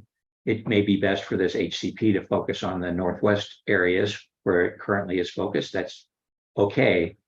But my point was just that those documents do not come out and say the rest of the island is supposed to be abandoned. And to be clear, we did not say that. And I know. I'm saying we did not say demonstrate that. Yeah. And just to demonstrate, Nihoku is kind of one we're doing, and we're quite honestly, from a recovery perspective outside this HCP, looking at other sites where we have the ability to protect other colonies with other fundings. Yes, and I think that that's the point that wasn't always clear when we were discussing earlier, that there are options for looking at those other areas if opportunity exists. So that was my point. And then also that yes, the HCP is in an area that is identified as a very high priority target for doing this sort of conservation actions. Okay. Thanks. I Laura. just want to make one clarification on that comes out of the question number 4. So a couple things here that I think are missing in this is the extensive minimization that we have done and will be doing throughout the end of 2023 on the southern portion of the island. So the mortalities that we showed that were expected in the model in that Honolulu Kekaha area, that's largely due to predation. Even without any TIUC take, that's the modeled expectation that those mortalities would decline to 0 in those areas. So we are going to talk about minimization later, but I just wanted to make sure that didn't get lost here. Okay. Kavika had his hand up, but then I think he just dropped. I don't see him anymore. So, and I do want to move us along. There was a question from another question that Kavika mentioned from Melissa. I can read it out. And then I think I'd like to, after that, I'd like to wrap up this agenda item and take a break and then go to the next ones because we are running pretty late now. This is Melissa's question. Given the numbers are expected to decline for the meta population by 7,000 over the next few decades before ticking up, I'm guessing she means both species. I'm not sure. She didn't say. In the annual reports to ESRC, what are the metrics that will show us this is working in the meantime? What are the short-term metrics for annual, 5-year, and 10-year success? How will we know this is working before it's too late to change course? It's not working. What is the timeline for adaptive management if the metrics are below expectations, resulting in reduced projections by the end of the HCP? In other words, what are the adaptive management triggers for the short term? To the extent possible, these should be worked out now, given that this has taken decades to get set up, and we may not have that kind of time in a decade since numbers are predicted to keep declining. So I would suggest that we address those questions in the adaptive management agenda item, which is the one right after the next item D. And we can, thank you for putting these back in the screen. It's hard to follow just verbally. Yep. And that'll give us a chance to make sure we address them all. Okay, that's fine. Then I'd like to take a break now of 5 minutes. Does that work for everybody? Sounds good. Okay, so we'll come back at 10:45. Then I think we're going to have to look at the rest of the agenda items and prioritize because I'm concerned we're not going to be done by 2 o'clock. So when we get back, we'll have a look at the remaining agenda items and maybe focus on which ones we want to cover today versus in the next meeting. Okay, I'll see you at 10:45.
Okay, can you stop sharing your screen? Thanks. Hey, Lainey, I'm here. Sorry, I had to switch to my phone. Yeah, no problem. Thanks, Kavika. Hey, Aaron. Hey, Lisa. Do we have Jim and Loyal?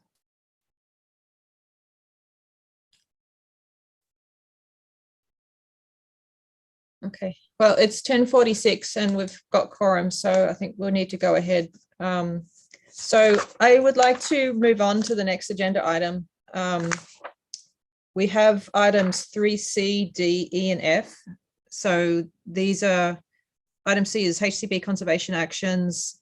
Item D is monitoring and adaptive management program, which we, as David mentioned, touches on some of the questions that Melissa had raised. 3E is conservation site benefits as projected by KOC population dynamics model, and item F is monitoring and tracking of power line impacts and minimization. I don't know if we're going to get through all four of those today.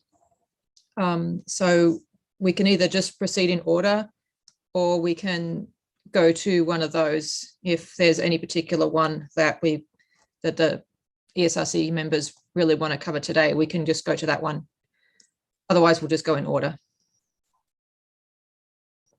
Also, I would suggest we have actually covered some of the questions already, and we can do this same brief exercise at the beginning of each section and review the questions that we compiled and just decide which ones we've already addressed and which ones we want to focus on.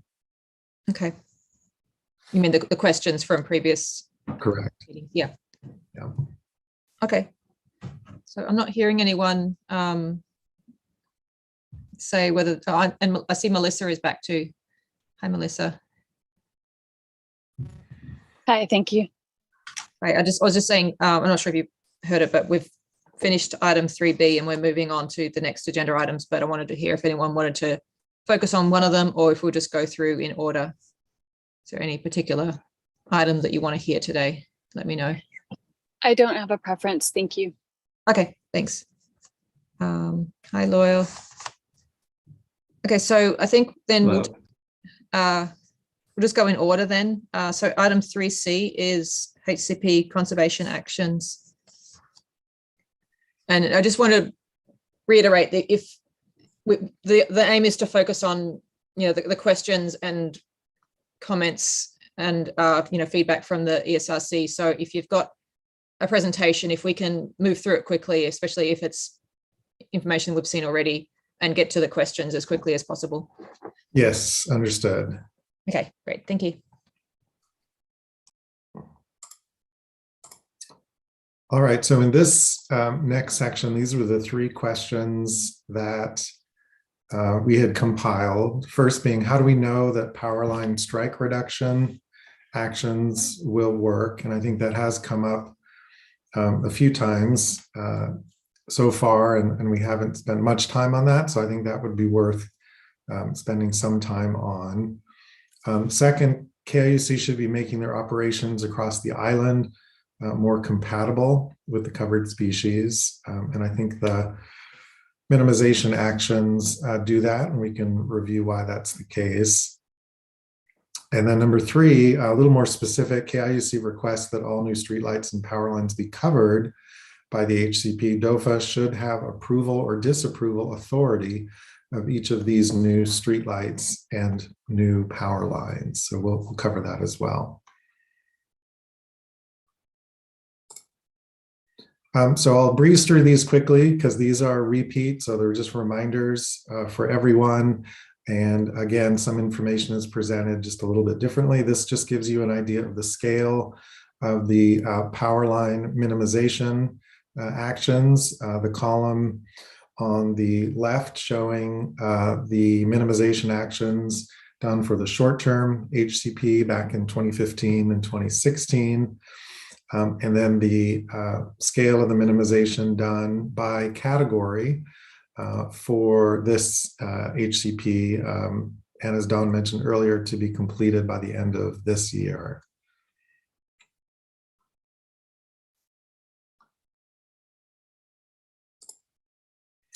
This shows the same information just in map form, just to give you a sense of where these actions are or will be occurring.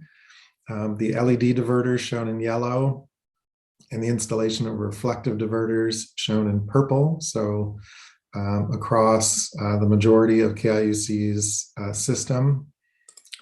And then same transmission line system on the right, but showing different actions. And in many cases, these are occurring in the same places.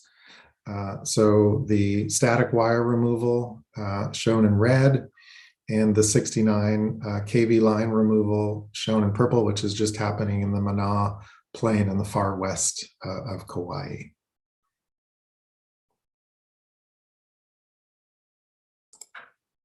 Same information, just presented a slightly different way, where we're actually showing combined actions in more colors. So same information, just a different view. And then just a reminder again of what is a static wire, what does removal of a static wire mean, and why it's important. This is just showing on the far right, the photo, that top static wire, which is the highest in the chain. It's also by itself, it's the thinnest wire, and makes the biggest difference in power line strike reduction where it occurs.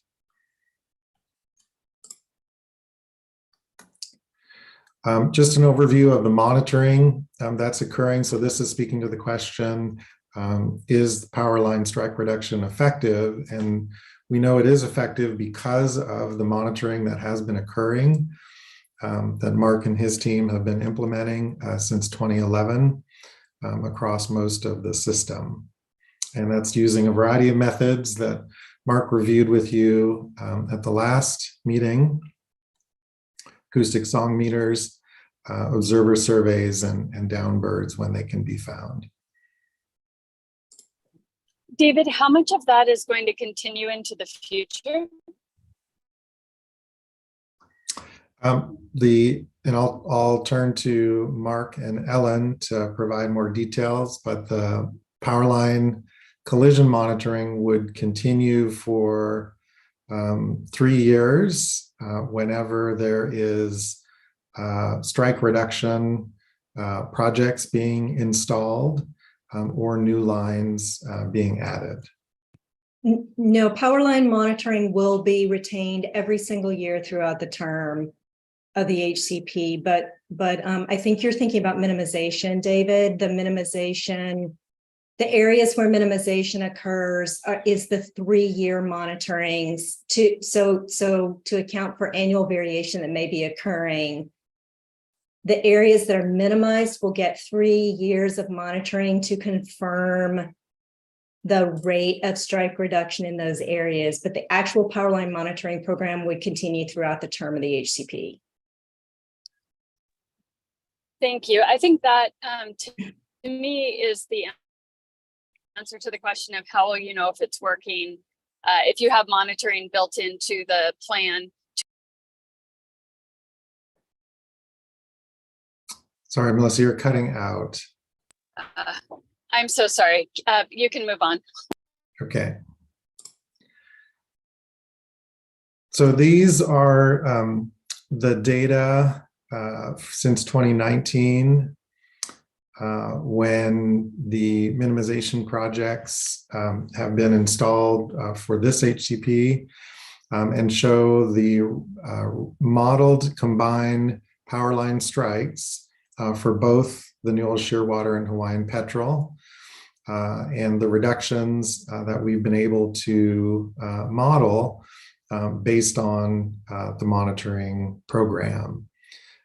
With the last result in 2023, that is when all of the minimization projects have been fully installed by the end of the year. And so we are, based on the observations and the modeling, committing to 65% reduction in these combined power line strikes, and that's island-wide.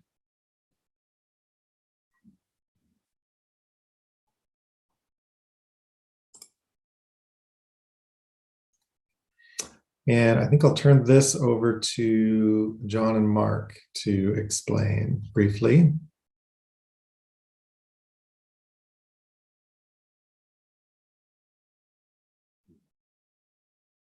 Hi, everyone. Can you hear me? Yes. So this is a figure that we had in the annual report from the 2022 season. And this is an output of the acoustic model. So this Bayesian model that we're using for assessing island-wide take pre-minimization and post-minimization. So what it's actually showing is that there's a statistically significant decline in power line strikes as detected acoustically, and that this we are accounting for the fact that there is interannual variation, and we are still detecting a significant decline. And overall, the model estimated a 40% decline across the island. Now, this is early results because KAC's minimized large expanse of power lines. We're not actually able to monitor all those in any single year. So we're still, the monitoring is catching up with the minimization. So we are, using data to project into the places we haven't physically monitored yet. But yeah, so we're estimating a 40% decline at this point as of the end of 2022 season. And what we found too, I think, I'm not sure if we'll get into this, but we found through observations and through grounded birds that there were still collisions occurring at the unminimized locations. And we also checked that acoustically. So all evidence, every way we look at this, minimization is working, and every method of minimization is working. So everything's moving in the correct direction as we'd expect with minimization.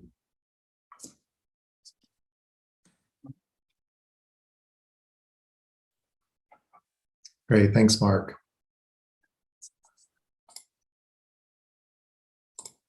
There was a question about new power lines, and this just summarizes our commitments to reduce collisions on new power lines installed by at least 80%, and that's compared to existing unmodified power lines. And the reason that and this question actually came up in the last meeting about how can we get a higher rate of reduction in new lines. And that's because there's more ability to site these transmission lines in places with lower risk where there is flexibility to do so. There's also improved construction. So the line can be built without any static wire to begin with. They can minimize the number of vertical levels to co-locate multiple wires in the same or very few numbers of vertical levels. And then also perhaps minimize the top wire height, again, where flexibility exists. So all things that would have to be done today to existing lines in a reconfiguration project, these can all be designed in new lines from the get-go. So we believe that will give KIUC the ability to reduce collisions by at least 80%. And then there's also the commitment to install bird flight diverters on all new spans where there is a risk of collision. We do believe that's a conservative estimate. We may be able to do even better than 80%. And that's because of what Mark and his team have been seeing with the static wire removal and when reflective diverters are installed in the same spans. So hopefully that helps to address that question from before.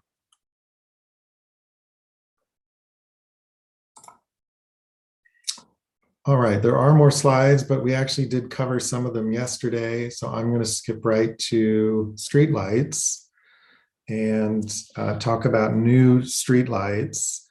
There was a suggestion before to have DOFA involved in the siting of new power lines and streetlights. And the issue with the streetlights is that KIUC has no authority over or control over the siting of streetlights. KIUC is directed by the primary developer where and when to install streetlights based on earlier land use decisions and development approvals by the county.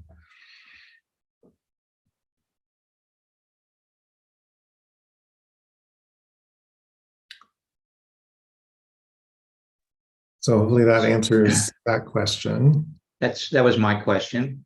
Mm-hmm. And that's the same answer that you had in the HCP. I would just say these things should not be covered by the HCP then. If they're outside your control, they should not be part of the HCP. Well, KIUC operates the street light. So the mechanism of take is the light itself and the lighting provided from the street light. So in our view, it is important to cover that. I can see why you would want to do it, but I just don't think it's appropriate. Okay. Aaron, I don't know if you want to weigh in here, but it was, I mean, we did actually, Loyal, we did have a lot of discussion about this. I don't know what happened prior to me starting, but after I started in 2020, I kind of had the same question. And it's my understanding, how David described it is my understanding from the agencies as well. Aaron, I don't know, or anybody from DOFA, if you want to weigh in on why we're covering streetlights. Well, I mean, you do have some control. That what that red bullet highlights is you don't have control over siting. So right. They're developing it, putting it in, but you would have control over modifications. And only to a certain degree. So we can't, like, we don't control the wattage, we don't control height or sighting, all of that we receive. What KIUC does is they buy them and they install them and maintain them, but the parameters, design parameters, come to KIUC through the developer. And we've tried to get involved early on some of that initial development and provide recommendations. And I think we're continuing to work on that as well, are we not? So it's the ownership. It's my understanding. It is the ownership. Yes. Because KIUC, unlike some of the other islands where HDOT maintains and operates the lights, HDOT does not do that on Kauai. It's KIUC. Yeah, so regardless, it seems that would be a separate HCP for each one of those that wants to go in, from my perspective, unless the county wanted to take over the approving authority for that wants to take it over. Yeah, and we did have discussions on that too. Obviously, at one point, KSHCP was an all-encompassing, which included KIUC, but in the development and process, we did, and KIUC took ownership of those lights for permitting, and I don't see us deviating away from that. Yeah, I just am voicing my objection to that. I hear you.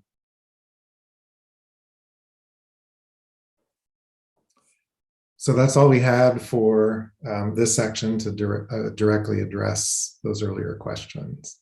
I just, I'm not sure we directly addressed authority over location of lines. I just want to say that KIUC is required to provide power.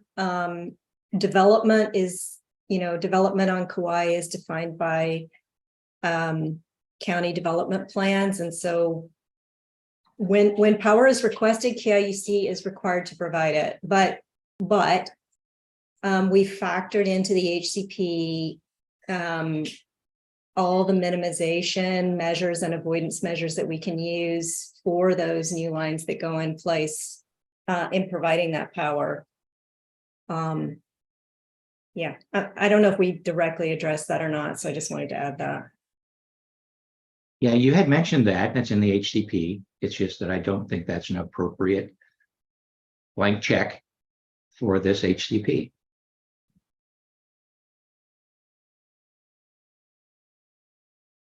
I'm not really understanding the blank check part. You have factored in what you think is going to happen. That is not necessarily what will happen. And so there's no control over what is or is not going to happen with respect to new lines and lights. And so it's so open-ended that I think it's inappropriate, even though you can take your best guess at what you think those lines are going to have. You know, if somebody ends up putting one somewhere that is pretty inappropriate, then there's no recourse to that other than going after the whole HCP as being invalid. And I don't think that is a proper way to do this kind of an HCP.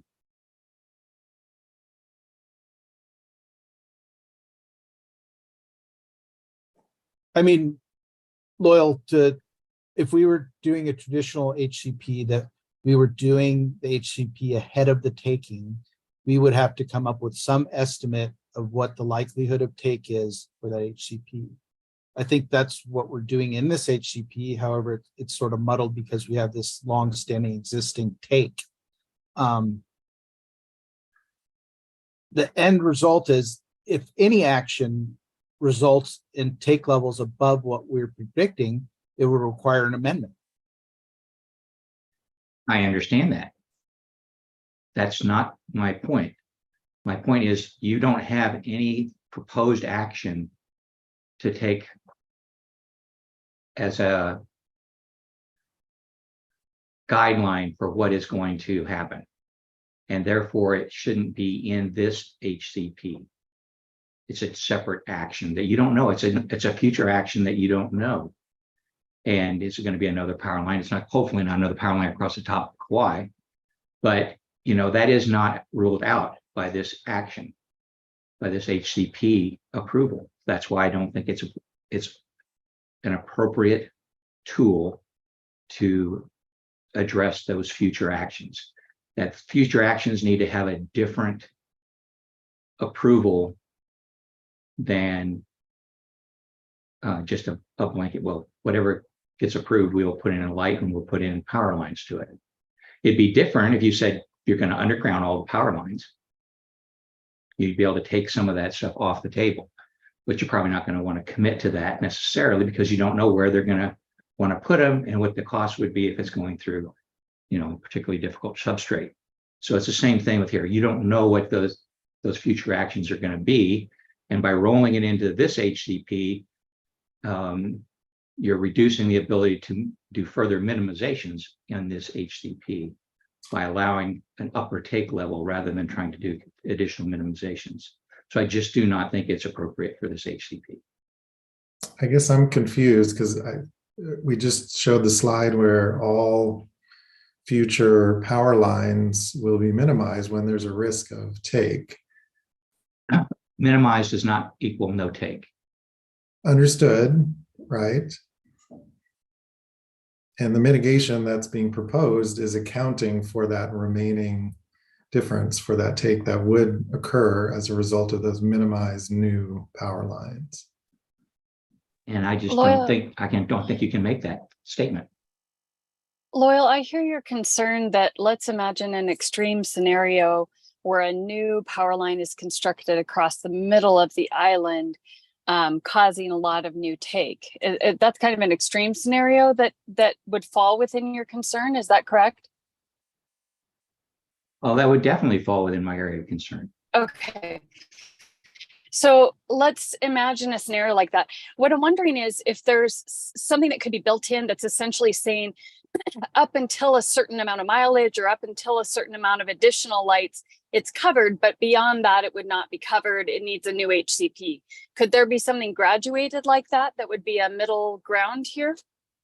We have estimated, we have provided estimates for length of new lines and the addition of new street lights. That we did do that. Yes, but you don't have it by area, restricting it to areas that are already developed, et cetera, et cetera. You just say blanket, we don't have control over it. This is what our estimate is, but we don't have control over it. That's So correct.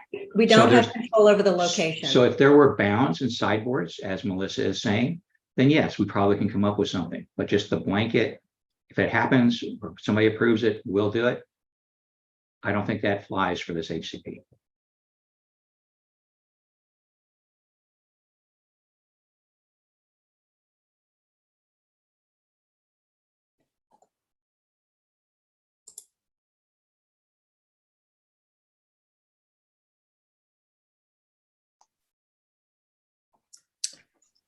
Lainey, For do the you- sake of, yeah, for If the there's- sake of time, can we note this concern and go to the next item?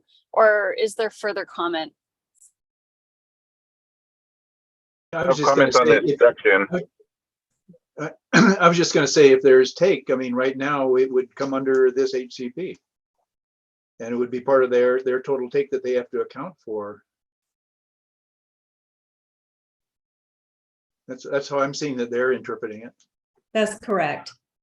It is, and as you can see, this is an enormous investment by KIUC to prepare this HCP and go through the exercise of doing the mitigation for the entire program. So their interest is to be as comprehensive as possible and to forecast their future needs, the future mitigation to offset any future impacts. And I think I don't think they would be interested in doing another HCP or an HCP amendment every time there's a new power line proposed.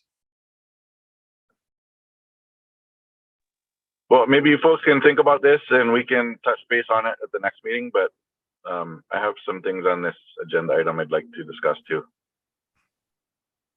That's okay. So in yesterday's public testimony from Earth Justice, they contended that this HCP does not meet 195D4 G1, which is minimizing the first thing that needs to be done is minimizing take to the maximum extent practicable. And their testimony contended that this HCP does not even meet that step one. I was wondering what you folks or the applicants thought about that, if you disagreed, and if so, it'd be good to know how you disagree so we can contextualize that testimony in our minds.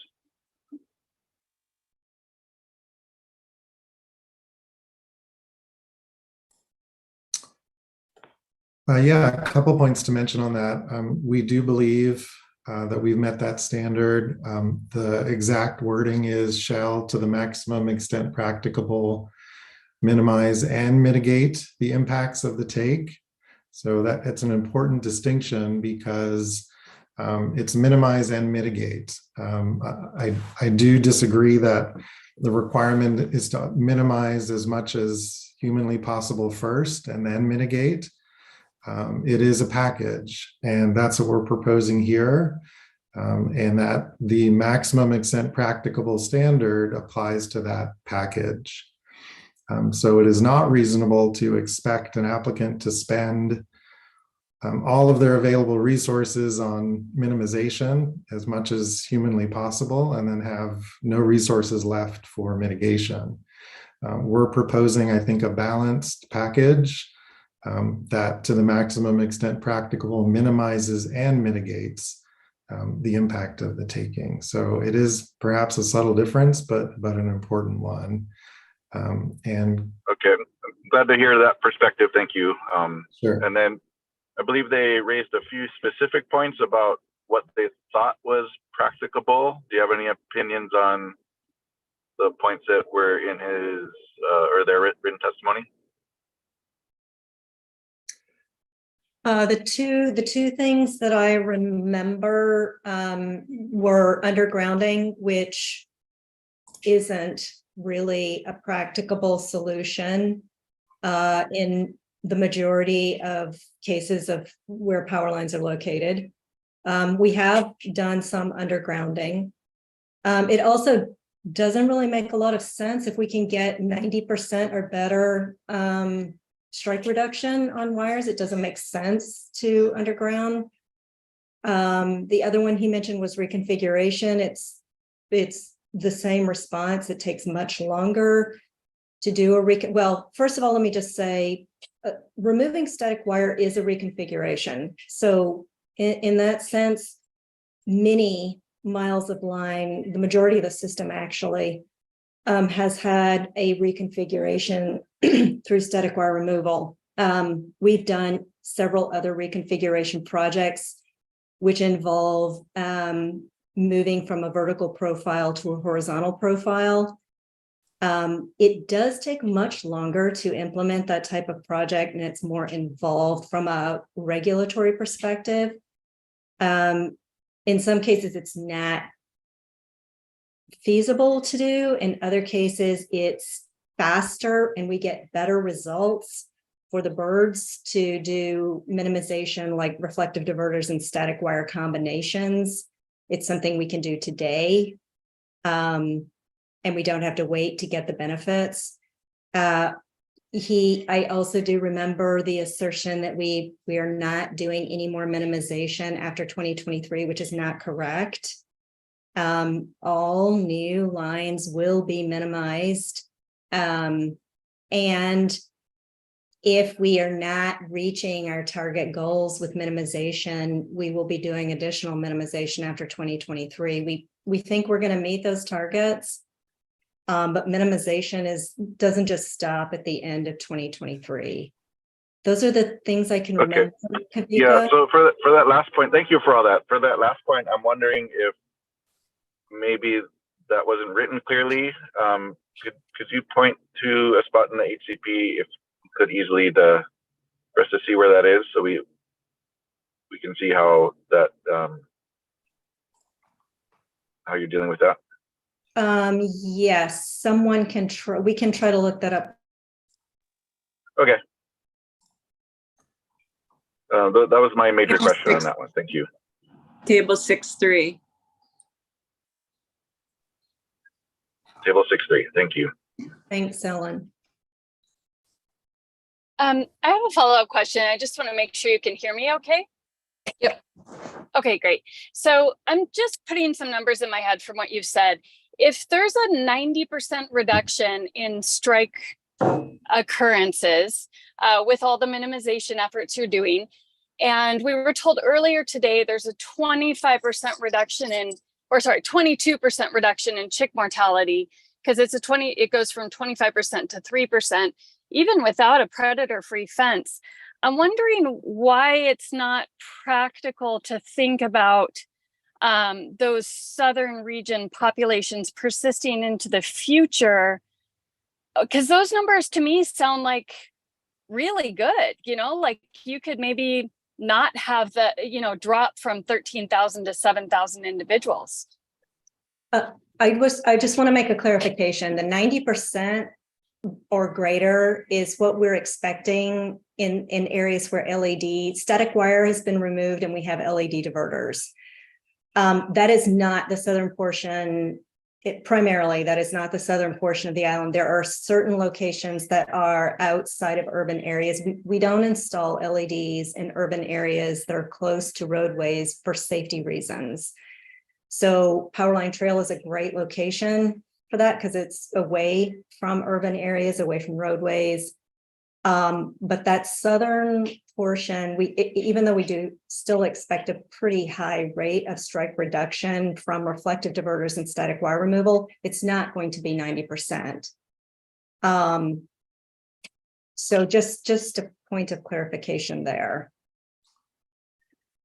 Right. And our commitment in the HCP is 65% island-wide. So that's probably a good measure of, if you're sort of thinking about the southern portion of the island as a whole, that's our commitment, is at least 65%. And with new lines, at least 80%. Okay, so just for clarity and communication, when you're saying numbers, giving responses to things, it would be really helpful to give the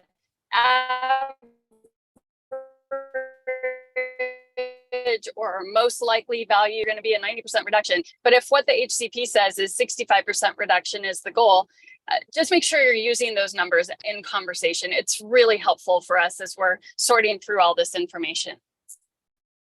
But a quick comment, your 65% reduction island-wide includes those 90% portions there too. So it's actually going to be higher in the southern part.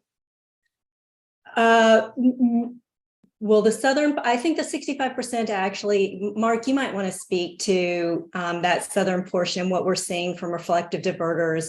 The 90% really is associated with areas with LEDs. Go for it, Mark.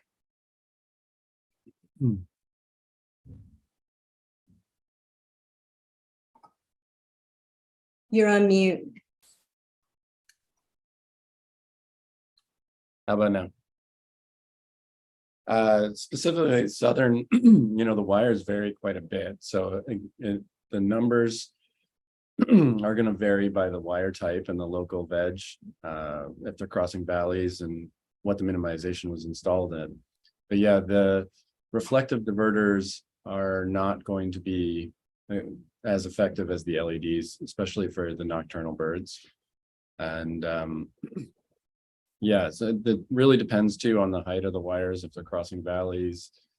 If birds are hitting only the top wire or mostly only the top wire and we remove static and we add diverters, that's going to be pretty effective. But it varies quite a bit. Is there something more specific that you were in for one specific location when you mentioned southern?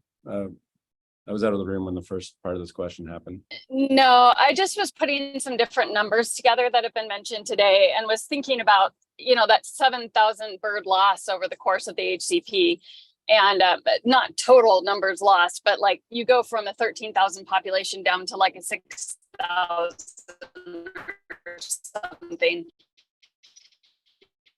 And just thinking about the write-off of the entire southern relation, and just thinking about how with all the minimization that was mentioned, and with the reductions in chick mortality that were mentioned this morning from predation reduction from predator control, I was just putting the numbers together and wondering if we don't need to write off that southern population of the birds. That's all. Yeah, and if I could just add on, this is the point I brought up yesterday.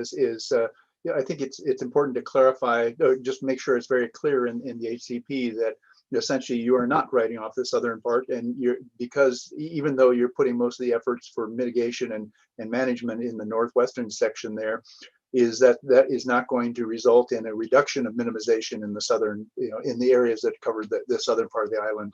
And I think it's just a very important point to bring up, because you just don't want to have the impression that because it's going to be focused primarily in management on the northwest, that essentially you're not going to be doing that much for the southern. I don't think that's the case, but I think just make sure that's very clear. Thank you, Jim. That's a helpful comment. Thank you. Yeah, there's. And I want to just, sorry, Mark, can I just jump in here? So if anybody who has 194D open or open, section 4G, I referred to point 1 earlier about mitigation, but in point 4 in G4, they say that the HCP is supposed to take into account the full range of the species on the island. And I think when you hear the ESC members kind of pushing back on the notion that all management is going to be in the Northwest Hawaiian Islands, I think for us, it stems from that. We don't see the full range of the species taken into account on the mitigation side. We see minimization in a majority of the island and management in a small portion of the island, but I think that's where we're having trouble reconciling or squaring that circle in our minds. Just wanted to put that out there.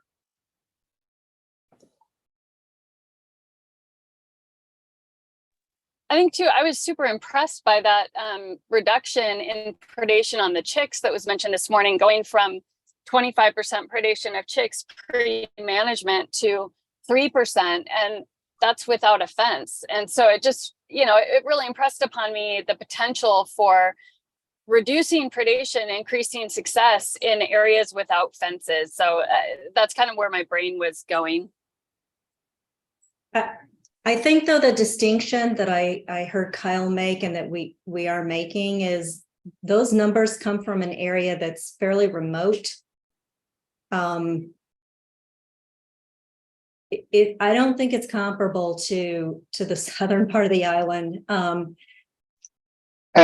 Don, I think Melissa was off for that, so I can just restate that relatively quickly. On a lot of those reductions are from a relatively predator sparse area. The Hononapali is remote, it's not near human habitation. And so we're dealing with relatively small populations of predators to manage.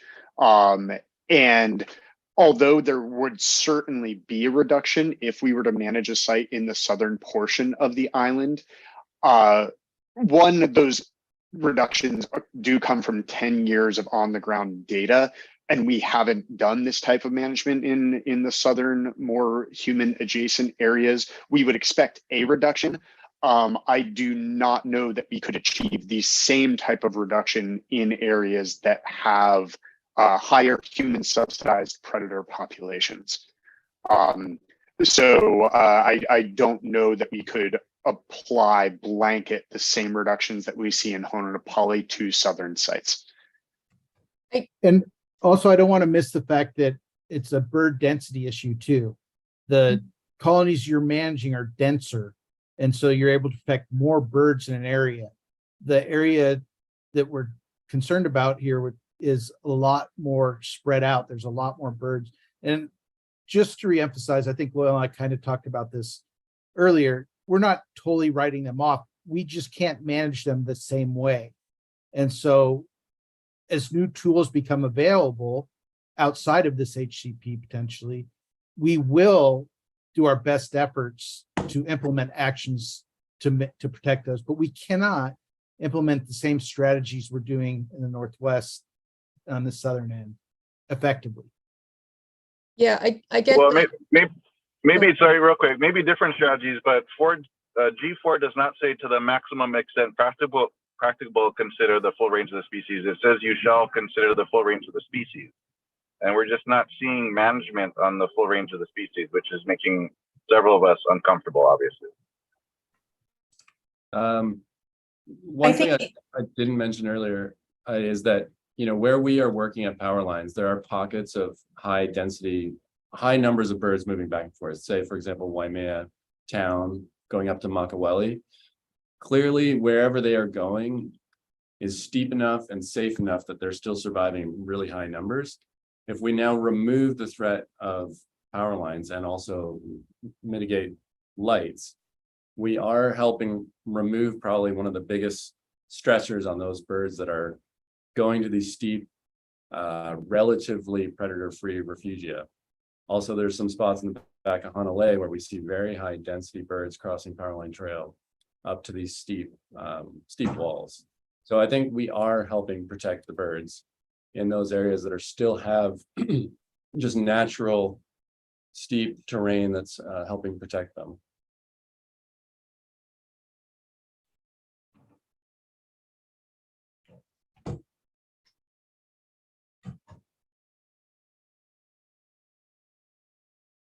Yeah, thank you for the clarifications.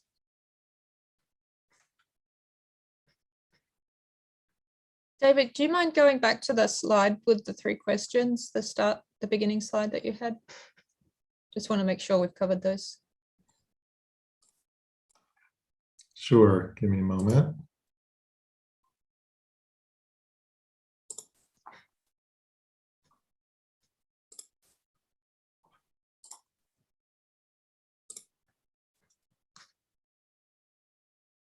Okay.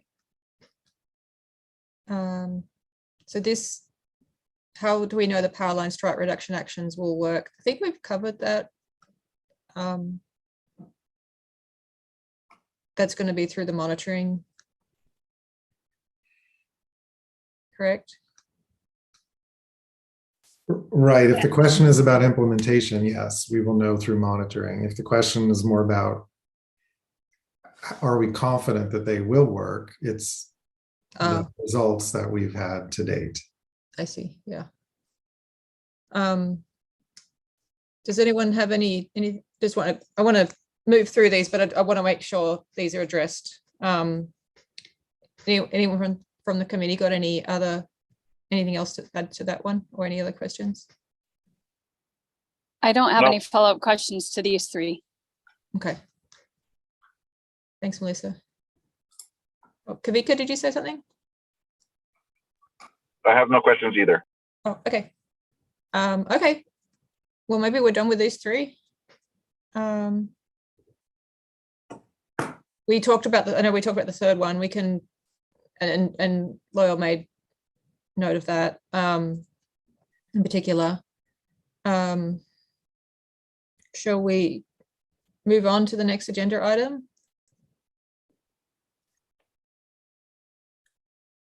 Is everyone okay if we move on? Yes. Okay. All right. So next one is monitoring and adaptive management program. Great, and I'm going to turn this over to Ellen Berryman with ICF, who will speak to this. And Ellen, you'll just have to let me know when to advance the slides. Sure. Okay. Thanks. So these are the three questions that were asked previously that we'll be speaking to now. One is, how will the adaptive management program work for this HCP? The other is why power line monitoring occurs only every 5 years. And the other is, what happens if the 10 conservation areas are no longer producing the required number of breeding pairs? So if you jump to the next slide, I'll start talking about how the adaptive management program works. Well, also for this section, don't forget that we did have questions that were on the initial startup that definitely pertain to this section.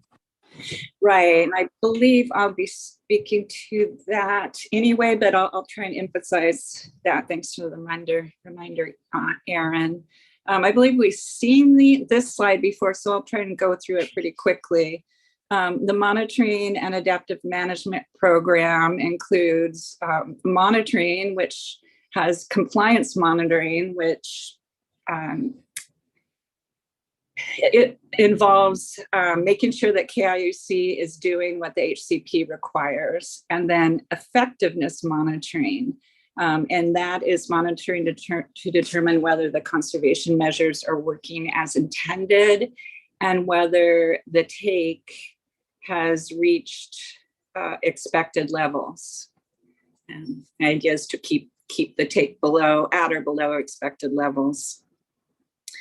And then the adaptive management aspect of it is a structured process for adjusting the conservation strategy to improve the performance for the covered species for meeting the biological goals and objectives.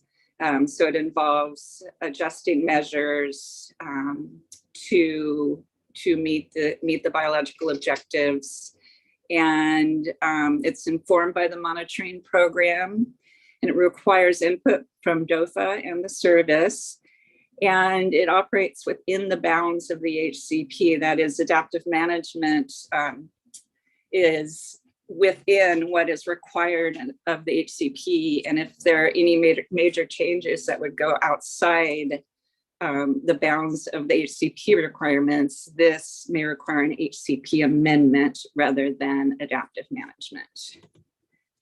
Next slide. A quick question first before you go on. Yeah.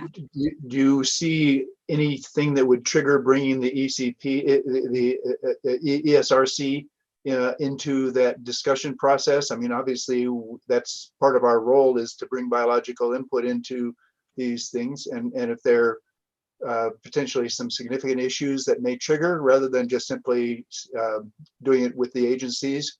And maybe this is a question really for DOFA more than anything else, is at what point does ESRC potentially come into it?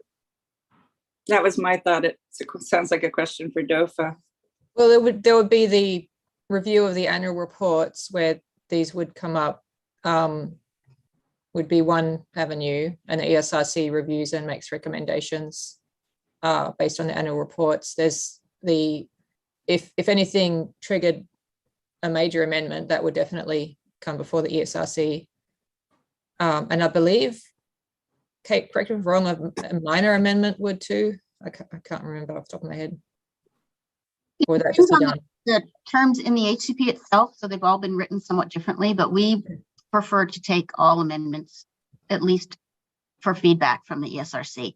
If it doesn't result in a modification to the license, there's not necessarily a need for the ESRC to vote on it, but because it wouldn't go to the board, but we definitely want their comments and feedback so that we can tailor it to meet what we are seeking. Yeah, so you possibly might want to stick in there, some sort of connection to the ESRC. For specific, particularly for that adaptive management review. Yeah. Correct. Yes. Okay. Is that a suggestion to add it to the HCP? Add that language to the HCP?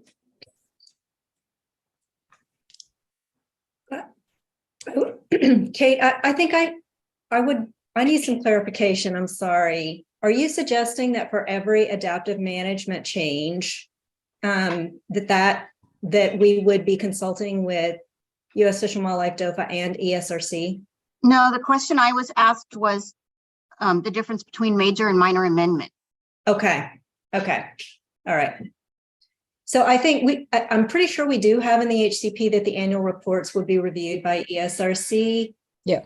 And at that time we would get the recommendations. I'm not sure if we speak to the minor and major amendments, but we could certainly add that. It certainly wouldn't hurt to bring that up in the discussion of the annual reports in terms of any issues that come up, because again, I mean, as you can see, I mean, there's an awful lot of knowledge and expertise that are we're trying to help you shape things, and being more proactive is better than waiting till later. And I know there are a lot of discussions that go on in back rooms and so forth, but this, I mean, again, we're part of the team. Understood, Jim. Absolutely. I'm pretty sure it is in there about annual reports, but if it isn't, we can make sure I think I think it's in the statute, I believe. So it's not an option. It's required. Okay, thank you. Okay, anything else with this slide? If not, we can jump to the next one.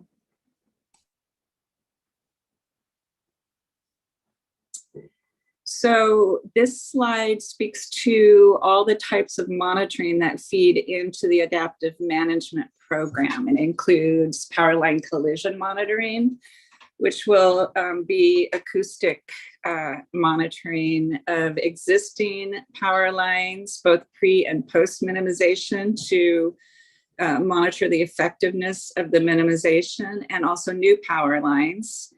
Since they would already be constructed minimized, then it would not be monitored to see how effective the minimization is, but just what the level of take is. And then they would be monitored to assess how much take occurs. And I'll speak more about that in a bit. Conservation sites will be monitored, including burrow monitoring, call rate monitoring, social attraction monitoring, and predator monitoring. Population trend monitoring will include population estimates at all conservation sites and call rate monitoring at all conservation sites and along the Nepali coast. Then for lights, KIUC will search for grounded birds according to the HCP protocol described in Appendix 6B of the HCP at facilities and nighttime construction sites. And then the aspect of SOS that feeds into adaptive management is tracking the number of covered birds handled by SOS using a 3-year average. Other things that are monitored annually include grounded birds, covered birds detected during underlying monitoring, and the predator control efforts that Kyle described earlier. I don't know if I need to go into each of the details here.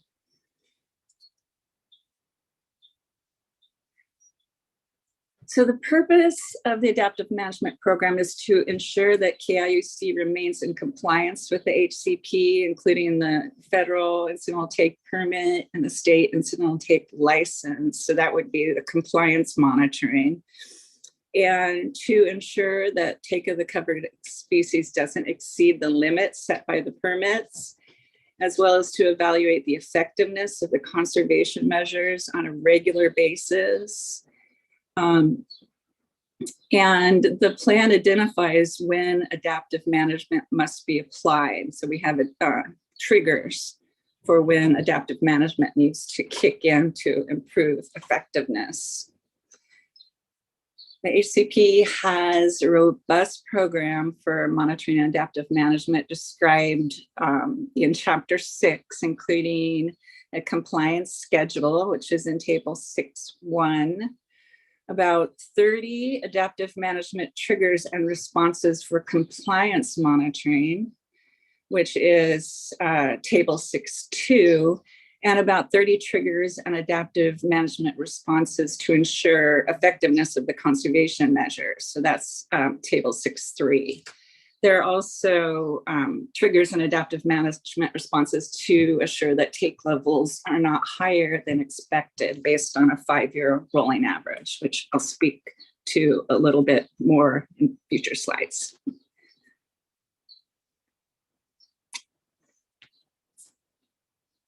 So this slide describes the monitoring and adaptive management program and that outline that's provided in tables 6.2 and 6.3. So for each of those tables, it includes a metric of success. So how will we, well, the metrics of success are based on either what you need to do to comply with the HCP and the compliance monitoring, or in the effectiveness monitoring, it involves whether you're meeting the biological objectives or whether you're staying below the allowed take.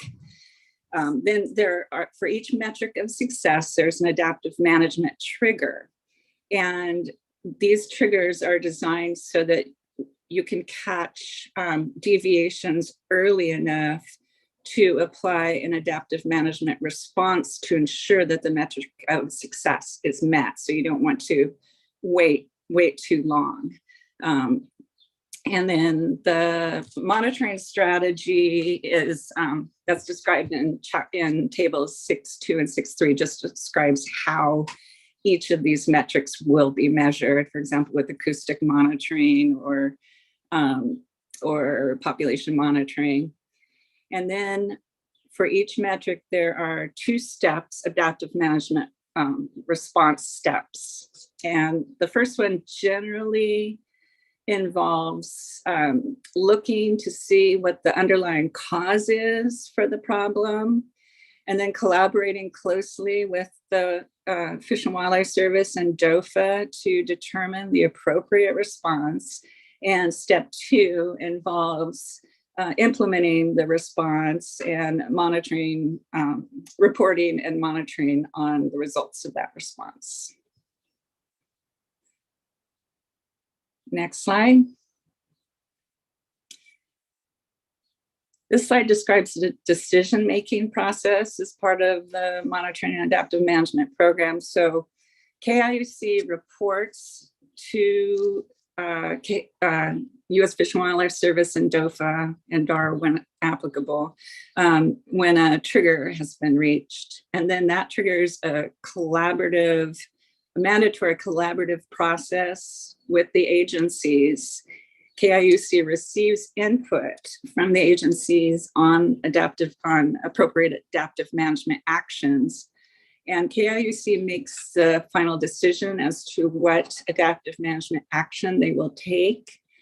That the agencies need to determine whether that action, the plan is still operating within the bounds of the operating conservation program is stipulated in the HCP.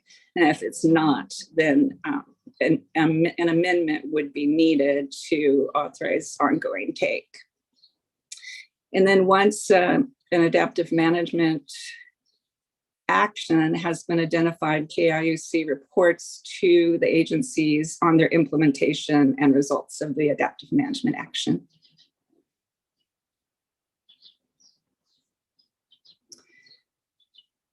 Let's see, so I believe now I'm getting into the next question that has to do with monitoring on an annual basis versus every 5 years. So a number of metrics are monitored and reported annually as part of the adaptive management program. That includes compliance with the conservation commitments and permits, terms and conditions, the number of power line strikes based on the acoustic monitoring and Bayesian model, the number of breeding pairs at conservation sites, the reproductive success rate at conservation sites, groundings and predators removed at covered facilities, covered seabirds injured or killed in traps, and SOS funding level relative to number of avian species handled.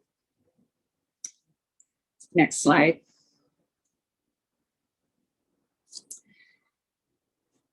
So one of the challenging aspects of annual monitoring is that there is interannual variation in a lot of these, in some of these parameters, so that if the variation is too high, such as in this case, the number of strikes, it really requires that you, a year-to-year monitoring and the changes from one year to another really do not give you a meaningful measure of the trends. And Mark's 2022 monitoring report, I quote from there, in general, strikes can change by up to 50% in either direction, even at locations with consistently high strikes.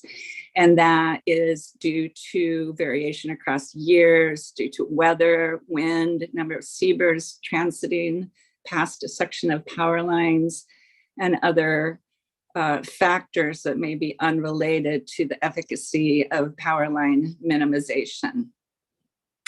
So to smooth out this annual variation, the HCP adaptive management triggers are based on a 5-year rolling average from the most recent 5 years. So every year, there is a 5-year rolling average from the last 5 years. And in the one of the appendices, appendix 6, well, there's an appendix in the HCP that includes a table that has what the anticipated number of strikes for each year based on a 5-year rolling average, what the anticipated number is based on the model. And if the number on any year for the 5-year rolling average exceeds the expected number, then that triggers, that's an adaptive management trigger.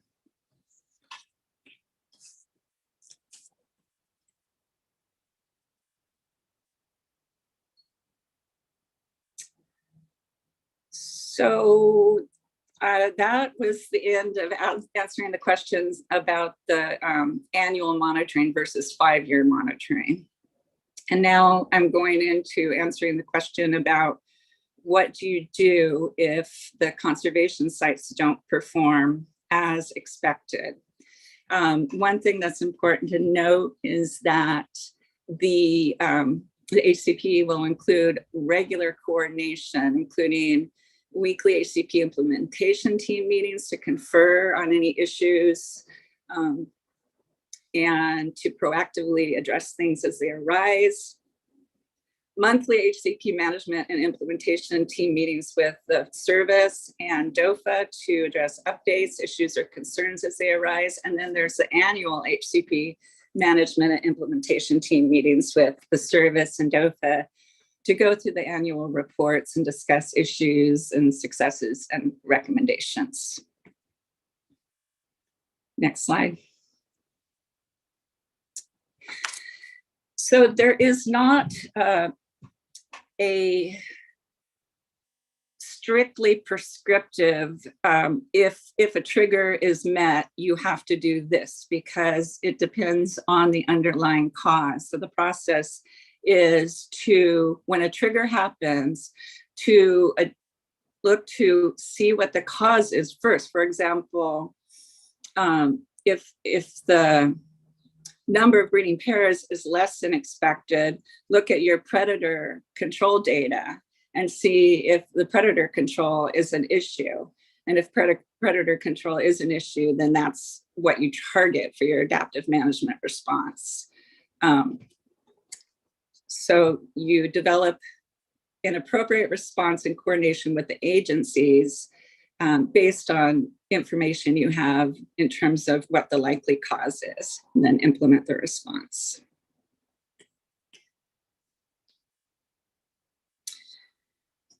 For the number of breeding pairs at conservation sites and the population growth rate, it's similar to what we have for the number of strikes.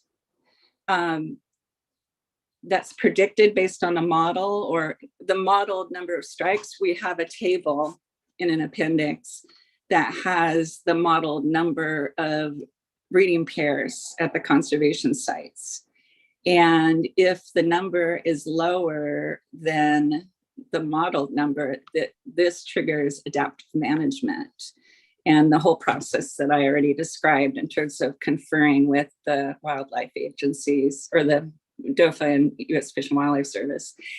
And a number, it's pretty open in terms of what the responses would be, because what it is we're trying to meet, what we're doing is committing to meet the biological goals and objectives. And so you can use a whole array of different responses with the goal of meeting the biological goals and objectives.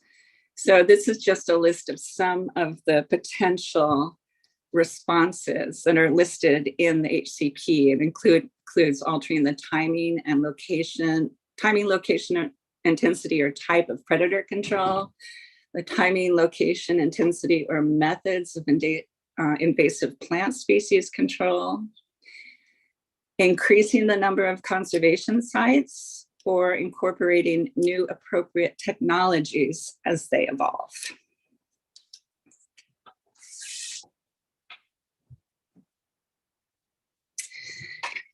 Just to let you know that what we had in the public draft is still being worked on, because the Fish and Wildlife Service provided a number of comments on the adaptive management triggers and responses.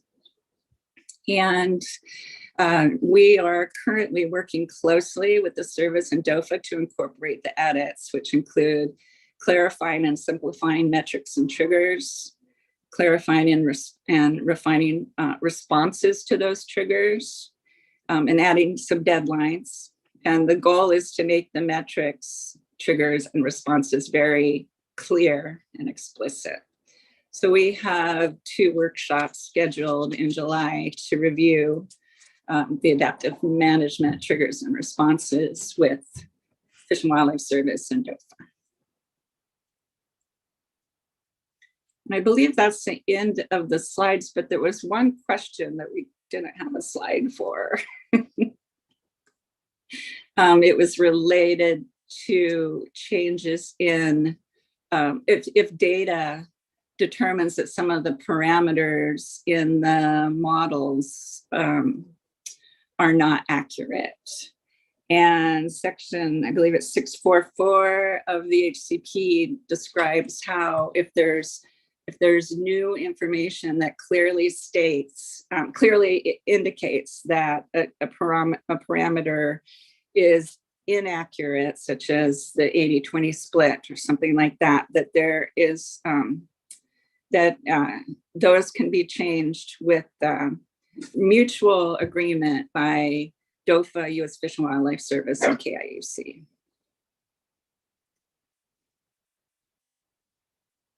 And I believe that's it. Are there any questions?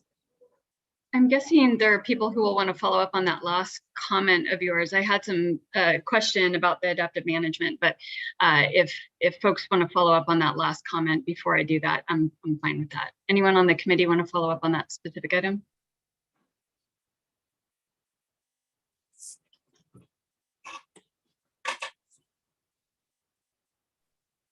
No, okay, I'll dive into, so when I look at the table for adaptive management and the triggers for revisiting some of these things, and now having sat through a number of the annual reviews and kind of seeing how those goes, and we're constantly pointed back to the HCP and what it specifies. And if we say, you know, this isn't adequate, and they say, well, we're meeting the HCP.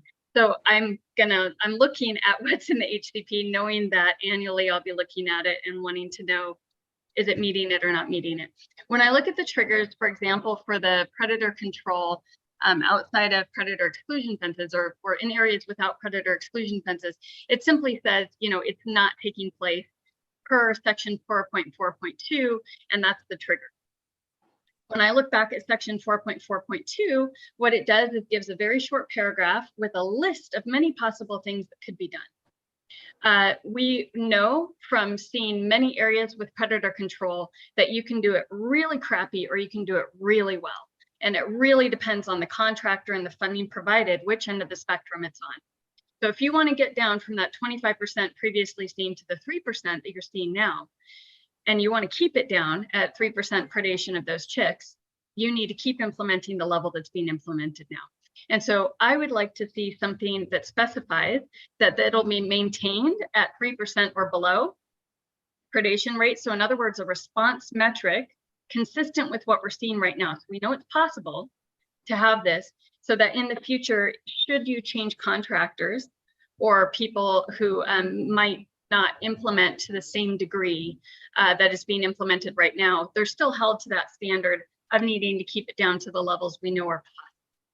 So I'm very interested in seeing that better specified, since it's currently written section 4.4.2 and the table are both written very generically, and the bar could be very low. So that is the compliance monitoring table, which is you just do what you say you're going to do. In terms of performance, the approach that we took was to tie it to the performance of the colonies themselves. So if there's a high predation rate, that means that we're likely not meeting our goal and our growth rate for the colony. So it's really in KIUC's best interest to keep up that predator control as much as possible to make sure that the colony growth is happening as we're committing to. So if the colony isn't growing as expected, then we go back in and say what's happening. And oftentimes it might be, I mean, predator control is one thing that can be modified to make it more effective. And so, yeah. I hear you. I think my concern goes back to my question from yesterday, which is these birds take 7 years potentially to return and nest at the site. So we have a big lag between the start of the HCP and when you actually start to see anything start to pick up. And so in the meantime, you've got things you can measure that are not just how many predators are removed. You could remove 1,000 cats and there's still 500 left and they're causing problems, right? So what matters is chick fledging success, as well as return rates of adults and the growth of the colony. And so in the interim, I think it's really important to have those kind of metrics as far as what is the proportion of chick survival, what is the proportion of adult survival, those kinds of things that you're seeing. You already have some really great data you're showing from the work that's already been started. I'd like to see it specified that we maintain it at those levels and it's not allowed, you know, that it only gets better from here. And that if we know that's possible, we need to ensure it's achieved into the future. And sorry, your presentation pointed to table 6. The metrics you're talking about for compliance, which table are those found in? Compliance is 6.2 and effectiveness is 6.3.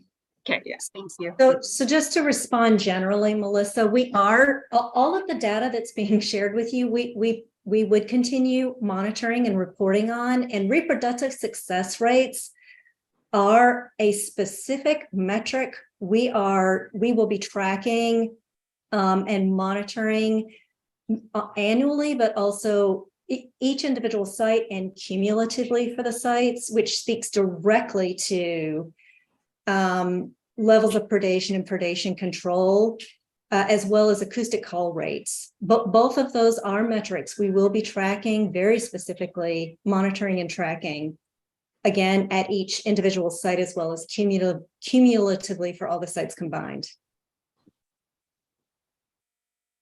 Wonderful. And I'm so glad you're going to be tracking those. I'm just looking at the triggers and I see they're written very generically and they refer to section 4.4.2 and that's written very generically. And that's the thing I'm concerned about. Go ahead, Aaron. So Melissa, the service is very much in agreement with some of your sentiment with what you're seeing in the public document. And we did comment extensively. We have not seen our comments addressed yet. I think Ellen mentioned we are working through that. And in July, we'll see the results. But we had similar concerns on what you have reviewed and what's currently available. Can I just jump in here? I guess this is one of the frustrations I've got is, both Fish and Wildlife and DOFA are meeting with them and they're coming up with comments and suggestions and so forth. But both of you are members of this committee and both of you should be functioning as biologists when we have these discussions. And I would really appreciate having more input from both Fish and Wildlife Service and DOFA in terms of what your thoughts are on all these things. I mean, it seems like there really are, the two of your seats for the most part aren't very active directly in the committee discussions. It's more, responding to questions and so forth, as opposed to letting us know more about what the service thinks about these issues, what DOFA thinks about these issues, and what changes need to be in there. So I'd really like a little bit more participation. So I'm going to hold off most of my comments until I see what Fish and Wildlife Service, DOFA, and KAC come back with, because the first section I thought was too vague to be useful, and a lot of the effectiveness triggers should have been compliance triggers in my mind. So I'll wait to see what you guys come up with.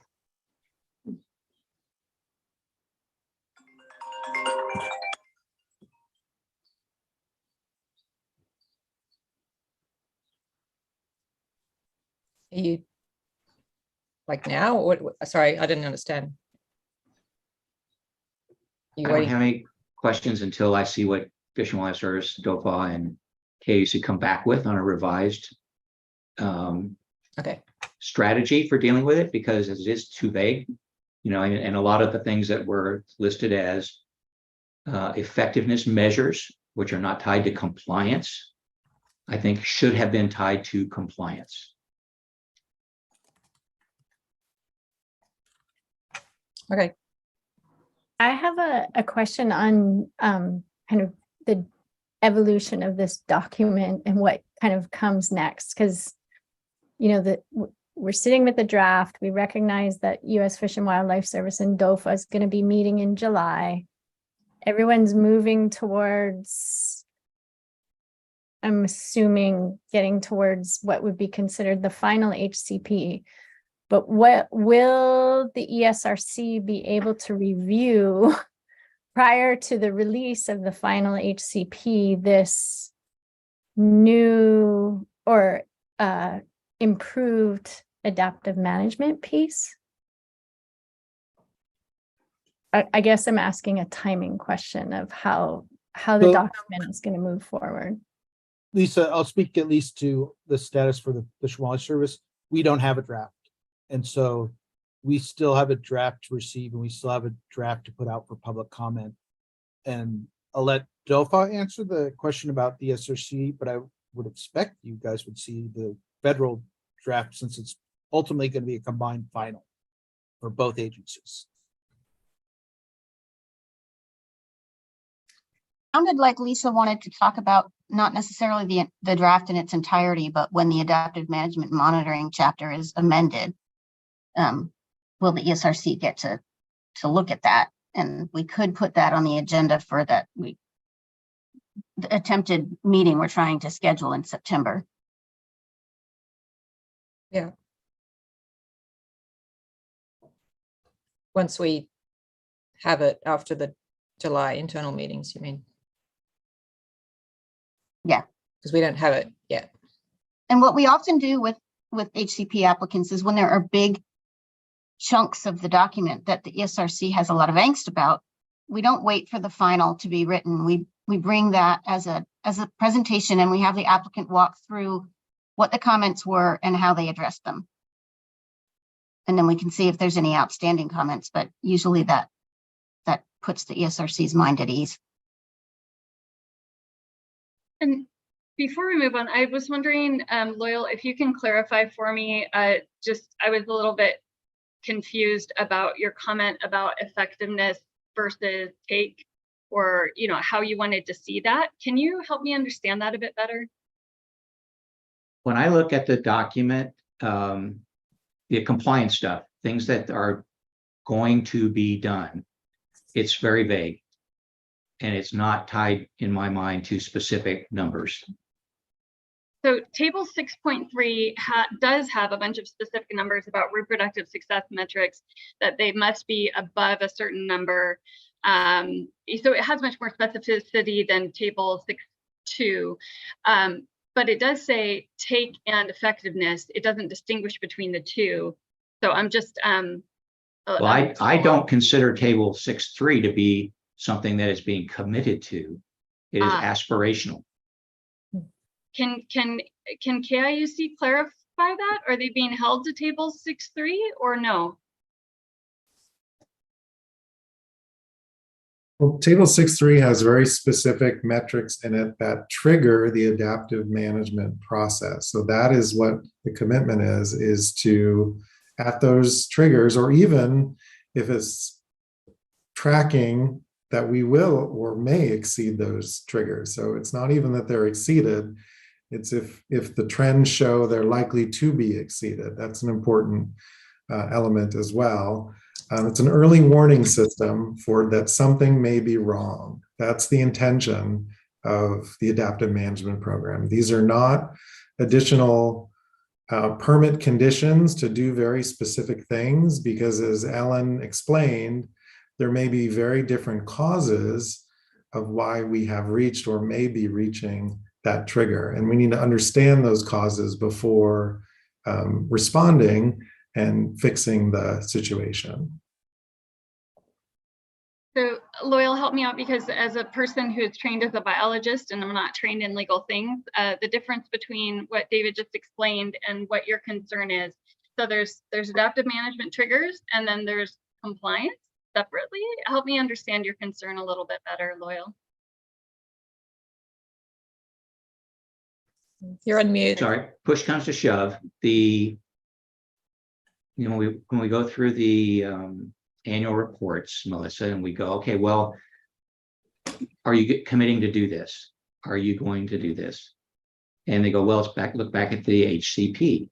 If it's in the compliance section, what they will do in the HCP, that is what has to get done. The rest of the stuff can be negotiated via adaptive management, et cetera, et cetera. It is not a requirement that has to be done. It can be a trigger for addressing the adaptive management section, which, as Ellen nicely ran through all of the different permutations of that today, where the agencies will get together with the applicant or the permittee at that point, and they'll say, okay, we have a problem here potentially, there's a trigger, so let's talk about it, how can we fix it? And then the permittee gets to make a decision on whether or not to do that. Okay, so what I'm hearing is your concern is that because this table is in the adaptive management section and not the compliance section, they're not held to it into the future. It's more like a general guideline that could trigger, in a worst case scenario, another 10 years of talks about adaptive management. So am I understanding your concern? That's my concern. Okay. Some of those things, particularly even if you want to look at the total number of birds being breeding birds per year, looking at making sure that some of those are hard and fast expectations of the HCP. So having more of that sort of stuff in your adaptive management section, but also in your compliance section, provides for a greater likelihood, in my opinion, of having a successful HCP, because they have hard and fast things. One of the hard and fast things we always talk about is total take, exceeding total take, et cetera, et cetera. So that's one that's almost always one of those things that's in the compliance part of that. But there are other things that are peaceful, particularly when you have a situation where the bulk of this HCP is going to be in the minimization aspects, of course, but also this recovery related conservation areas producing these large numbers of birds that are going to hopefully stabilize a small population on Kauai. So making sure that those mitigation aspects have very clear markers on what will be produced when, and having those be on an early timeline so you don't wait 20 years to decide that you've not met it.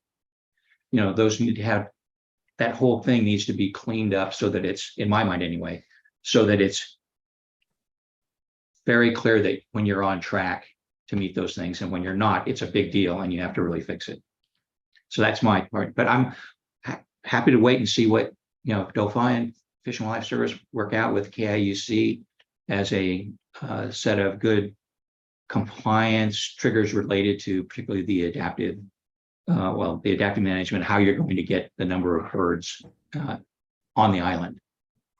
So as you pointed out, both Lainey and Aaron are committee members today.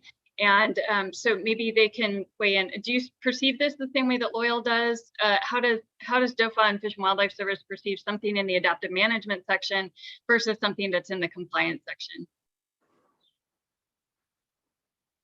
I mean, it is Loyal's being abundantly cautious. I don't necessarily disagree with him.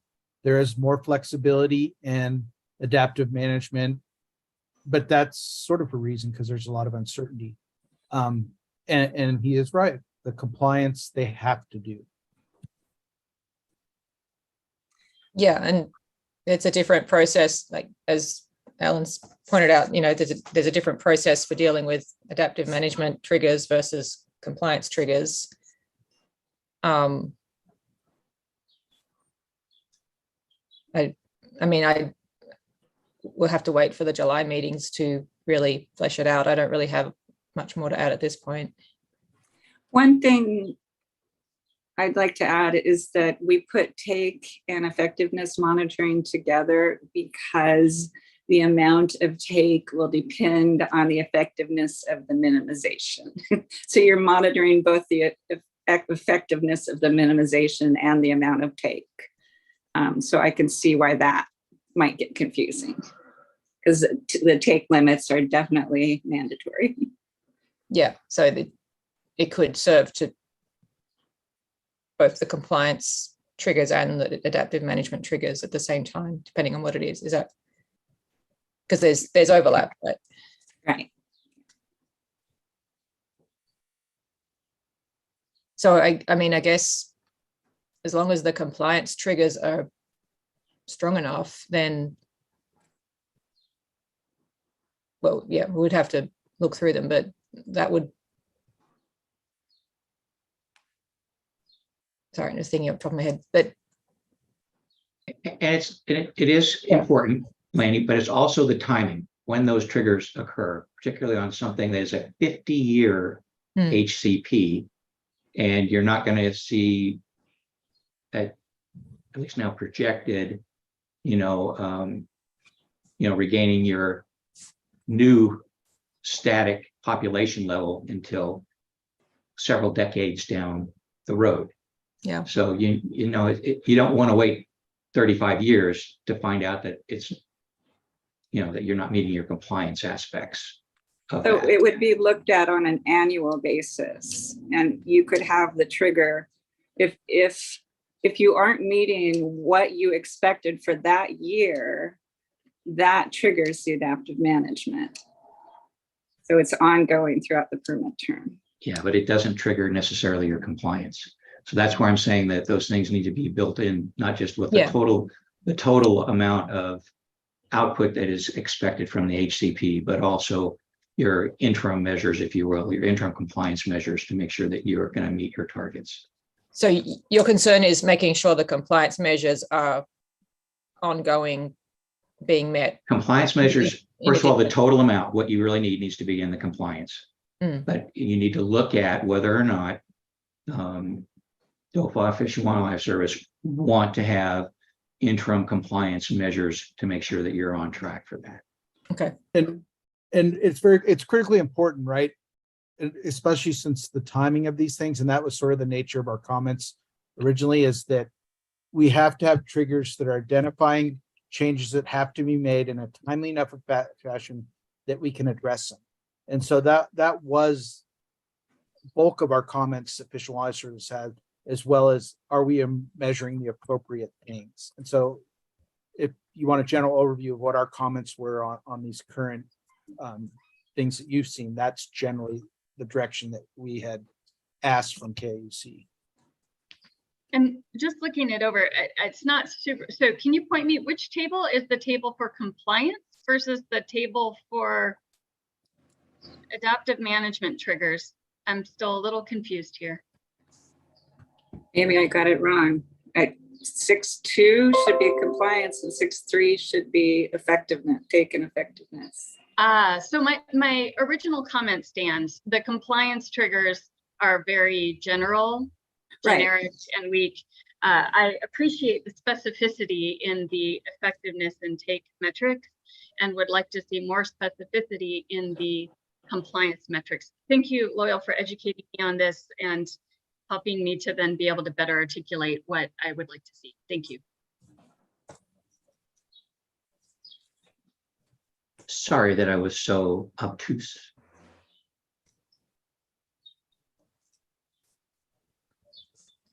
Okay.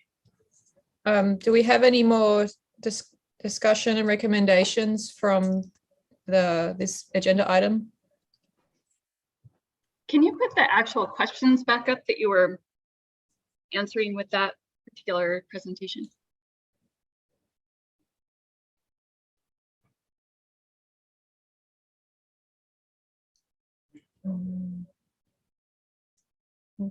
David, do you have that?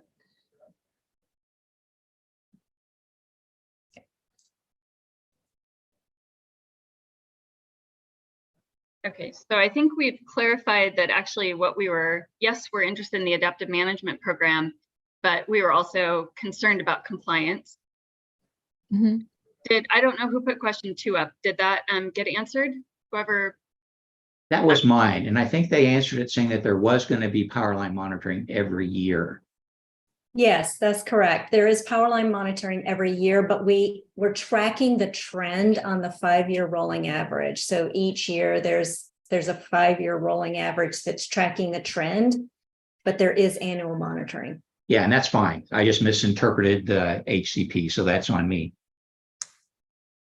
I mean, you're a normal person, Loyal. So if you can misinterpret it, other people could too. You know, not all of us will be around in 30 years. I would love to be retired, although I don't know if I will be. So it would be good if the language is clear enough that anyone picking this up 10, 15, 20 years from now can understand it the same way. And then the third question is the problem that it's not specific enough in the take and effectiveness triggers, and it's not present in compliance at all. Yeah, that was my concern. And I think we've talked about that, so we don't need to address it. Excellent. We can move on. Thank you. Wait, there was still, I just want to make sure, I think they were Melissa's comments that Kavika had put in the chat. And yeah, Kate has those in her document, the last 2 questions, which Melissa, we agreed would be better fit for this section, not the last section. So if Kate can show those, because they were kind of long. Yeah, thank you. And I think we've kind of spoken about those a bit as far as I've already expressed this a few minutes ago. I was very concerned that the intermediate kind of metrics that we're looking for. And so I think we've already had a chance to discuss that and the fact that we need to see those in the compliance and the triggers. So. Okay. So you feel these 2 have been addressed? Yeah, you know, broadly that second one, I think I'm going to keep an eye on as far as it's taking us a long time to figure stuff out on the front end. And I've only come in, you know, in the last year or 2 of this. If we start seeing that, instead of, because once you fall below 10,000 individuals in a population, you start worrying about environmental stochasticity, right? So you're below the first metric of where we really worry about population decline and an extinction vortex. Once you drop below 10,000, that's the number that worries me. So when we drop from, the prediction is we're going to drop from 13,000 to 7,000 or 6,000, whatever it is, over the course of this HCP. It makes me very nervous because we're dropping below that threshold where you could have other factors coming in and triggering an extinction vortex. So if we see that we're not on trajectory for eventually coming out of this, having a very solid plan in place for how we get there to ensure we don't have an extinction, I think is important to have conversations about sooner rather than later, so a plan is ready to go. And we simply say the trigger's been met, implement, right? So I just would really like to see that clearly laid out in this plan. Okay.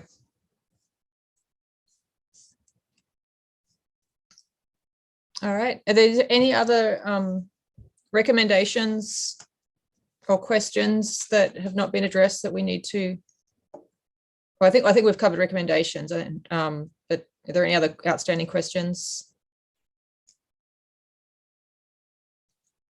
Probably just formalize that we're expecting to readdress the adaptive managements at the future scheduled ESRC meeting. Yes. Yep. That'll be in the to be scheduled September meeting, following the July meetings with Fish and Wildlife and DOFA and OEC. Maybe apparently add the word compliance and adaptive management. We'll recheck tables, specifically tables 6.2 and 6.3 we'll be taking a look at, and whatever they reference in the paragraphs above. Okay. So that's it for item 3C. No, D, sorry. Ooh, we're getting closer. Maybe we can take a lunch break now. We've got 2 more agenda items to go after lunch. I'm not quite sure how long they'll take, but I was wondering if we could take maybe a 20-minute lunch break and come back at 12:40. Does that sound okay? And we'll go straight into, if KIUC can give their overview for item 3E, and then you can eat lunch while you're listening. Does that sound okay? Yep, sounds good. Okay. Lainey, before we break for lunch, I have a response to you about the time. Some key people do have meetings scheduled at 2 o'clock. So yep, no worries. Well, we'll see how we go. But yeah, thanks for confirming. So we'll see you at 12:40.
Lainey, quick process question. I know we're running super tight on time. I have a few concerns that I wanted to communicate to the applicant so they can address them before the next time we meet, but I was wondering if there's any opportunity we can go into executive session to discuss it. Do we have any kind of time for that? Well, before you request an executive session, I believe if you're talking about concerns that you want to have documented to communicate to the applicant, I think the plan is to have Kate have a list of those and share them. Yeah, no, it is, but I wanted to talk my concerns with the committee to make sure I'm not way off base. Oh, you want an executive session before you make Yes. those? Yes. I mean, you can request it when we can have a motion to go into executive session. It has to be on the agenda. I'm pretty sure that we have to have an agenda item that says executive session. And but we do have to have an AG. I think executive session is for the committee to discuss things with their attorney, I thought. I mean, oh yeah. Yes, and we don't have one. Well, I don't know that we need an attorney present to just talk amongst ourselves. It just if we don't, then we got sunshine laws, and then we never talk about this stuff. So yeah. So to have committee only discussion for a bit.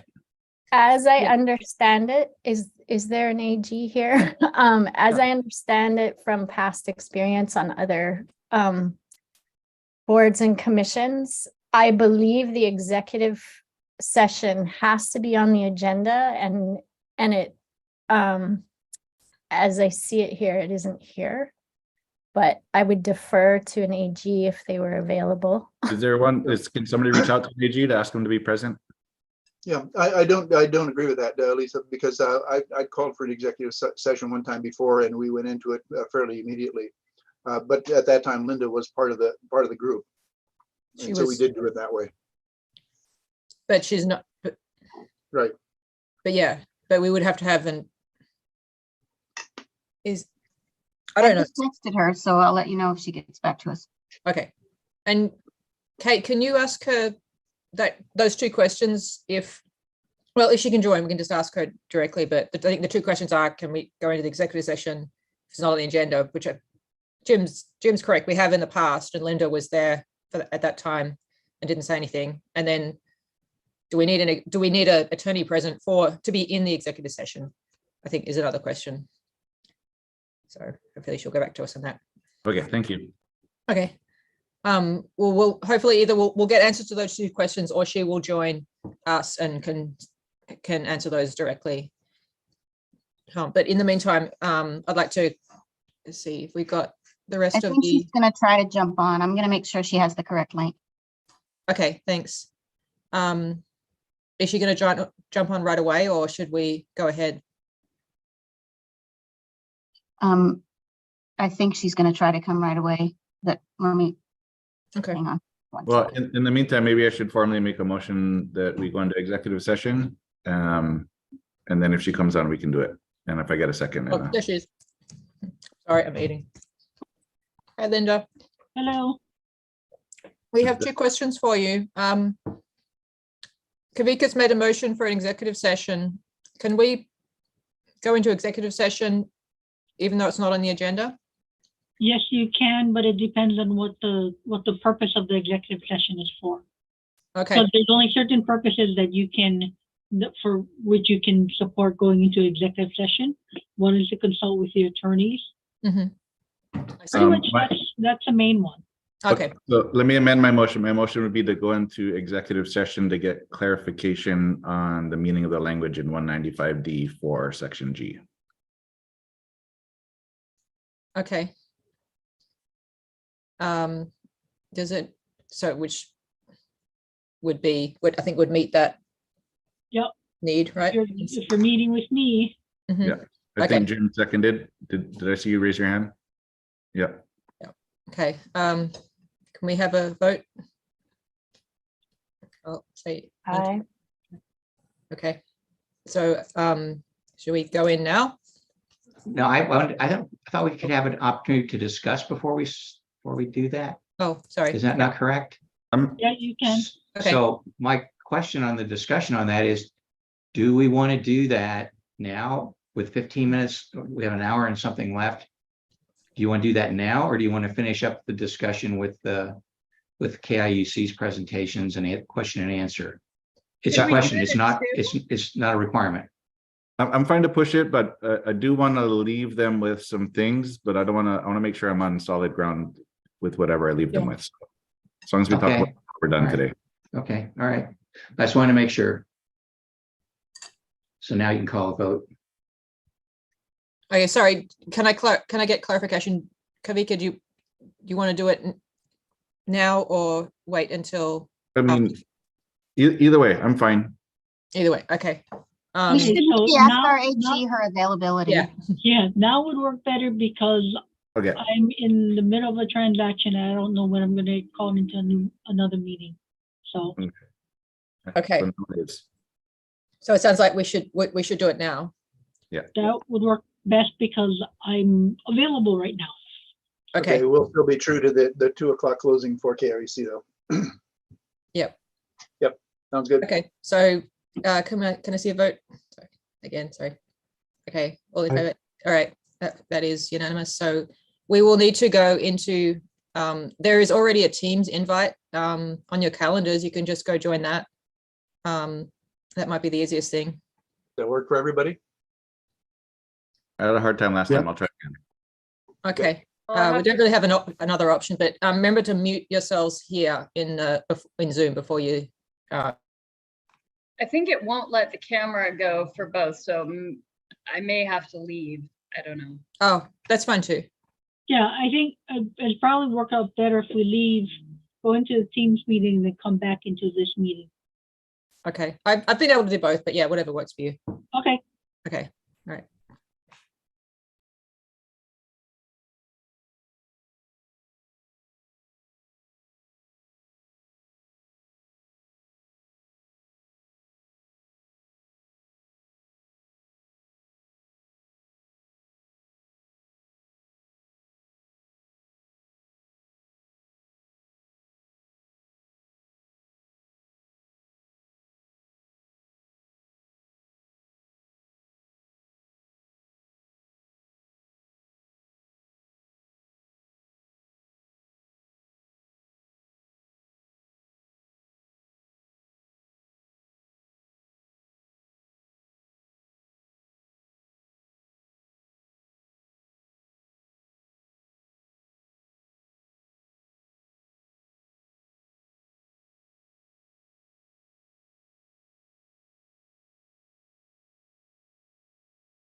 Hi, Linda.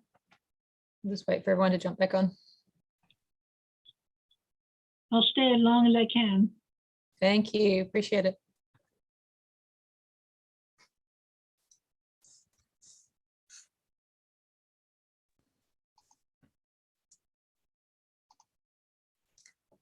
Jim, Kavika, Melissa. This is the right room, huh? Yep, right room. Aaron. I think Melissa's on. I think Lisa's on. I think we have everybody. Okay. So let's go ahead with item 3E.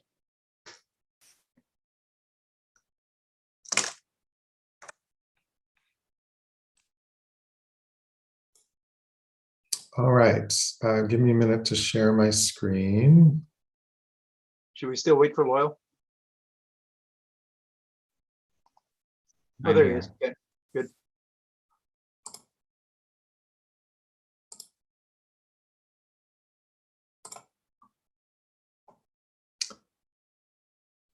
So this next to last section is focused on the benefits assumed by the model, and the population dynamics model, that is. And we did address, I believe, some of these items yesterday, but I thought we could just take a minute to go through the questions that we had assembled for this section, and you can let us know which you would like us to focus on.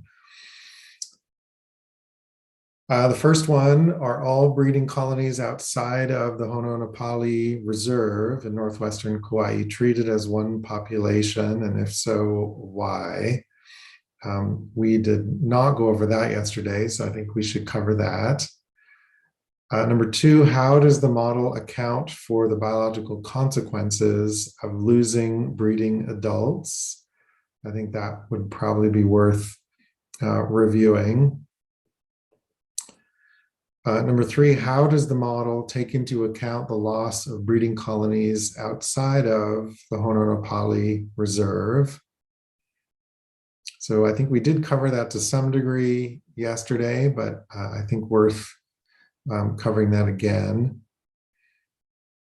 Number four, why is a 50-year permit term justified and reasonable? Number five, why not do something else that provides more benefits faster? We did discuss that yesterday. And number six, how important is the adult-subadult ratio in the model results? And how well do we understand that parameter? Also discussed yesterday. So those were the 6 questions we assembled for this section.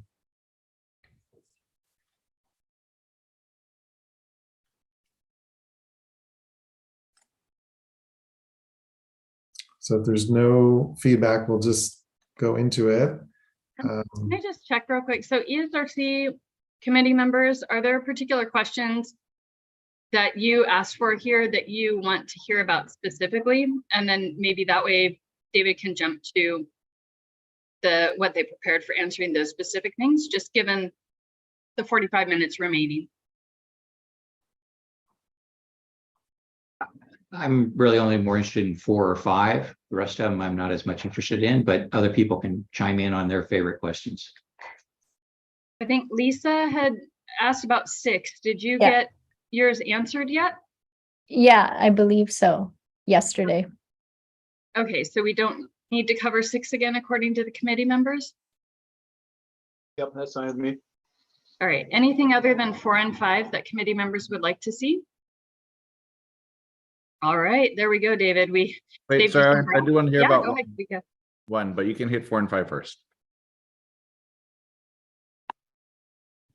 All right, so number 1, number 4, and number 5. That's what I'm hearing. Why don't we cover number 1 first, John, if that's okay, because I think that is relevant to the structure of the model. Sounds good. Okay. So yeah, we can just go to the next slide. and Andre will help me out here, but the question, just as a reminder, is about how the model accounts for breeding colonies outside of the Ho'oponopoly area. And so let's see. Or is the answer you just count it as one metapopulation for the whole island? Is it that simple or The not? answer is no. The simple answer is no. There's several different populations being modeled. Sorry, John, go for it. No, thanks. Just cutting to the chase here.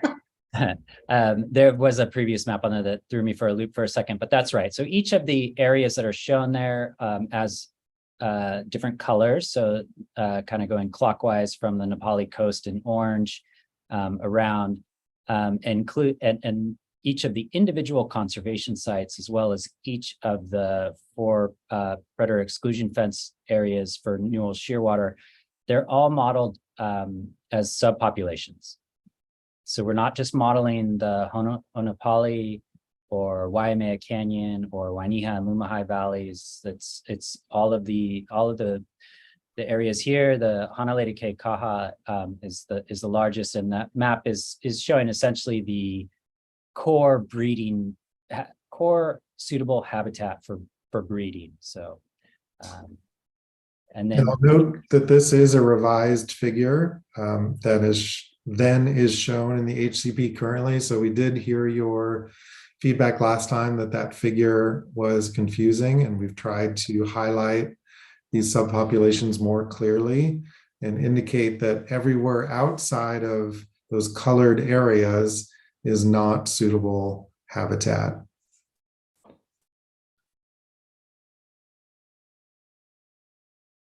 Right. So there could be breeding birds outside. I mean, we wanted to not draw the purple all the way down to the coast where wedge-tailed shearwaters are, right? So trying to better capture where that is. Of course, these birds fly and hit power lines, and so those are shown in yellow. But I think the answer to the question is we are taking into account areas outside of the Ho'oponopoly, and this is following Andre's guidance here that these areas are split out this way because they have different protections and levels of threats.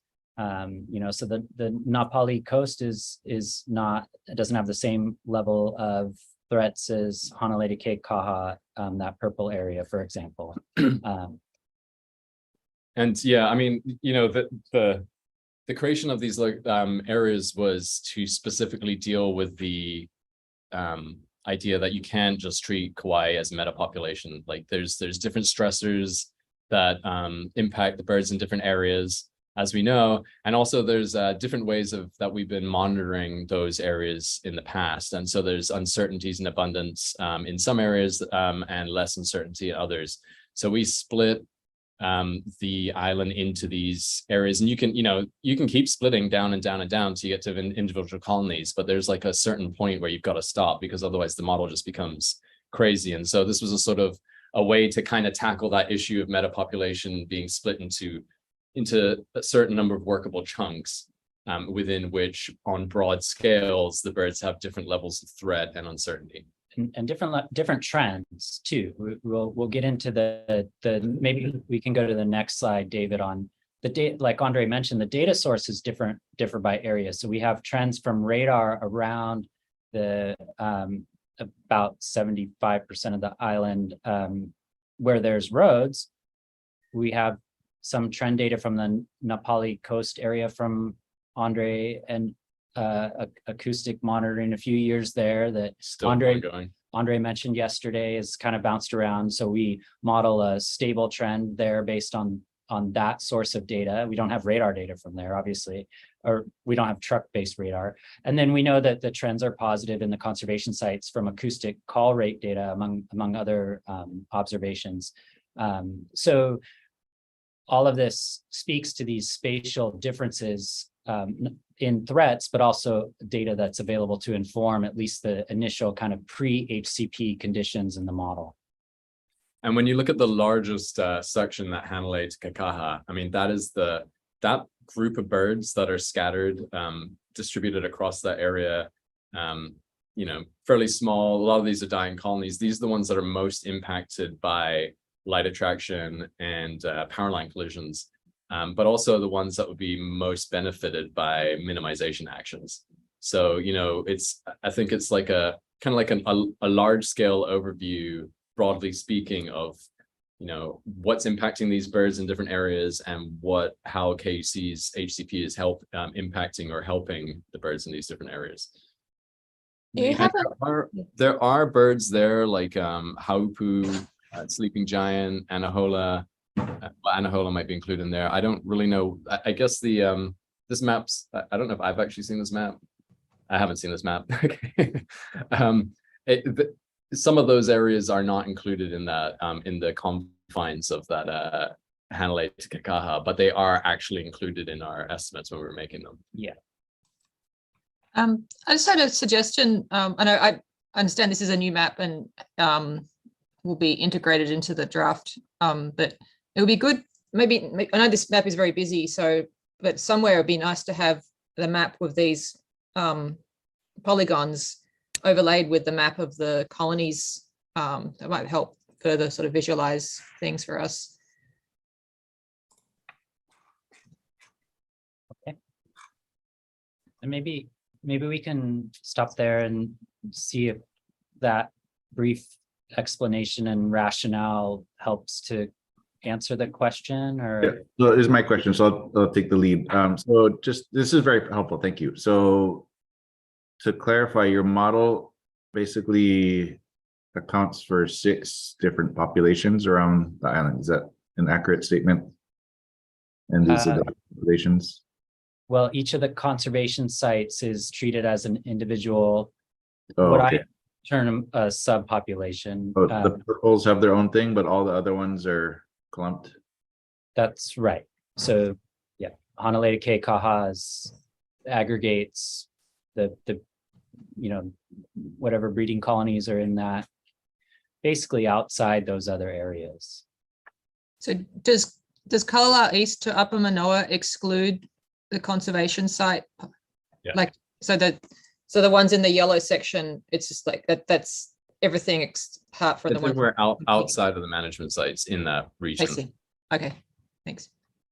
And then the Nepali ones are very much their own beast, because they're like they're in the sort of dry cliff faces. So they're a very distinct group of birds, which are, if you want to think about colonies, there could be, you could describe a colony as being every single valley there, like Miloli'i, Avavapui, Nulala'aina, Nulalakai. So it's considering all those colonies into that one section, and that the data that we have from that area, because those birds are thousands of feet up on cliff faces, is the data sources that we use are call rates from saw meters, and we have deployed saw meters there starting since 2011, and as of last year, KUC started paying for the deployment of saw meters along there, because this is this sort of like section that's not really, the trends haven't really been documented. They're not covered by radar, for example.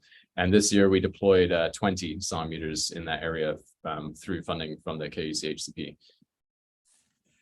And just so for clarification, so I'm trying to hold all the information from these couple of days together, as well as our previous meetings, all the actions that are taken that are colony-based actions are only taking place at the conservation sites, the purple areas. Obviously you have minimization measures taking place elsewhere, but as far as the actual colony actions, am I correct in remembering those are only at the conservation site? That's correct. Okay, that answers my question. Thank you. Okay. So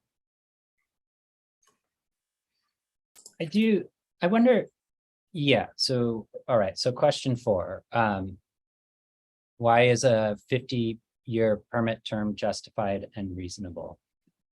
We, I think, touched on this a little bit before. We're modeling a really low rate of increase, really low rate of potential recovery really low resiliency to anthropogenic mortality. And when I say anthropogenic mortality, again, I'm including predation, non-native predators there too. So we looked at this plot. We also, there was a question I wanted to add, a related question about the predator exclusion fences that I wanted to add one other thought to, and I think it was Loyal's question about why we're not seeing a bigger difference in the model there. And part of that dynamic is that if you think of Newell's shearwater at Upper Limahuli, the minimum estimate for breeding pairs there is about 500. And so those are being protected by predator control, which is effective. We expect a little higher rate of increase behind the predator exclusion fences. But remember, the predator exclusion fences start from 0, right? They're not starting from 500 breeding pairs. So there's that extra kind of dynamic of the lag that I alluded to, that we don't even expect to see a breeding pair, at least in the model. We might have to think about that till year 5 there. So you just want to be kind of careful when, I hope that this gives us a sense, this plot of doubling time, of the importance of the assumed rates of increase into the future. But when you start from 0 birds, even if you have a 2% rate of increase, that's that doubling time is half of what it would be at 1%. You're still starting from 0 instead of 500. So that dynamic is at play too. But this is, this is a big reason from a model perspective. And maybe I'll leave it there and kind of open it up to questions. I'm gonna back up one step, because you go to slide 116. So I don't like to talk about models until we're all on the same page about the data, right? So this is the most recent CASER radar monitoring report. These are figures from that. So Newell shearwater on the right, Hawaiian petrel on the left. You can see the rates of decline. Those are plotted in log space, but what we had talked about, the recent since 2010, stabilization of those numbers through time. So those are the data from the radar surveys. These are averaged across all the sites, which is shown in that map in the upper right. And if you go down one more slide, David, we'll show you what we're modeling for Hanalei to Keikaha. This is on the left, the data since 1993. These are the mean movement rates or targets per hour since 1993. And that's as of the 2020 data, I think it was about a 12% decline, which is what we're modeling. Those two curves should look relatively similar, because the blue line and the red line they start off at a 12% rate of decline. So it's based on this one site. We obviously haven't, that I think is a conservative assumption too. So that plays into the projections into the future too. So I did want to show that, because sometimes we see the radar. I want to make sure everyone's on the same page about what data are going into this model, what's informing it, and how, I think that's really important. I mean, almost more important than the model itself is really understanding the data. And then, when you model a really low rate of increase, it takes a long time for recovery, I think, is the short answer. Yeah, that's right. And we saw this chart yesterday, a smaller version of it. So I wanted to show it again in a larger form and just again highlight this for Newell shearwater, the purple and the blue lines. And it's that comparison that's most important to, for us anyway, in evaluating what we mean by the net benefits and net effects of this HCP. And we're not seeing, because of the conservative assumptions of the model that John described, we're not seeing the uptick I think the term yesterday was used, inflection point, which is a good one, until about 2055. We see that downward curve flatten and start to increase slowly. And a demonstrated increase and a crossing of the line, the purple line, in about 2065, 2066. So it's those two events, the inflection, so actually seeing the increase happen and be confident that we can produce a Kauai metapopulation that is growing.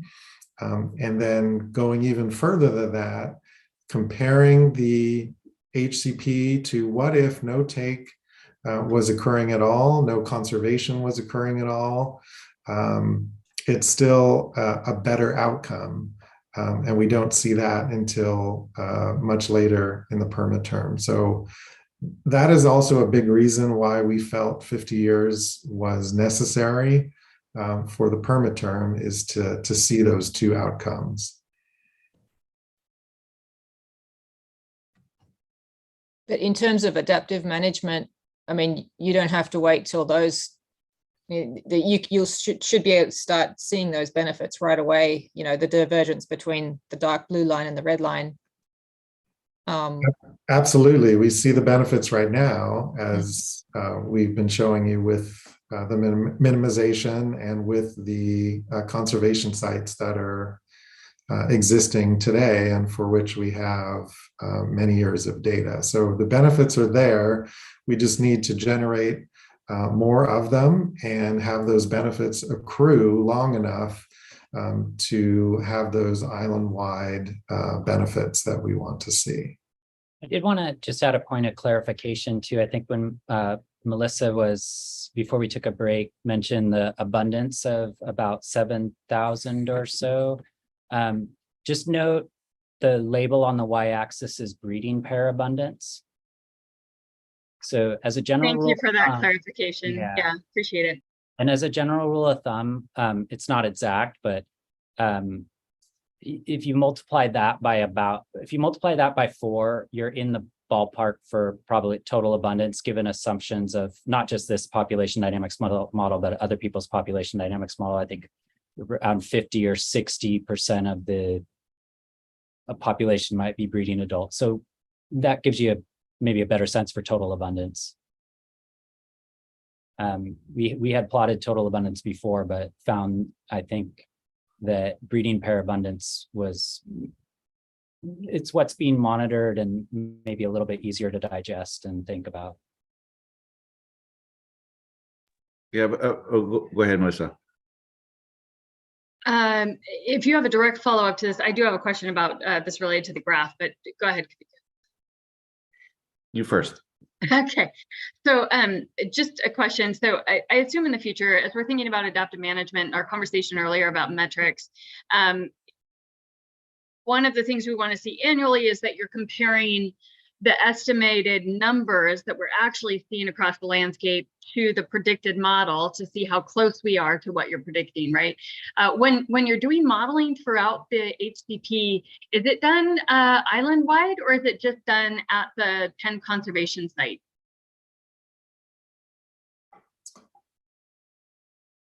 I am not sure I'm the best one to, I'm not sure I'm the best one to answer the modeling during the HCP part.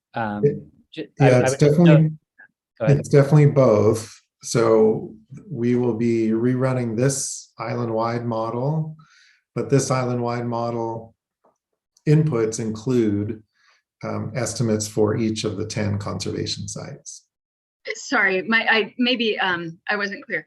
What I was interested in is whether you were monitoring island-wide or just monitoring at the 10 site into the future. In other words, will we know what's happening outside the 10 conservation sites over the next 50 years?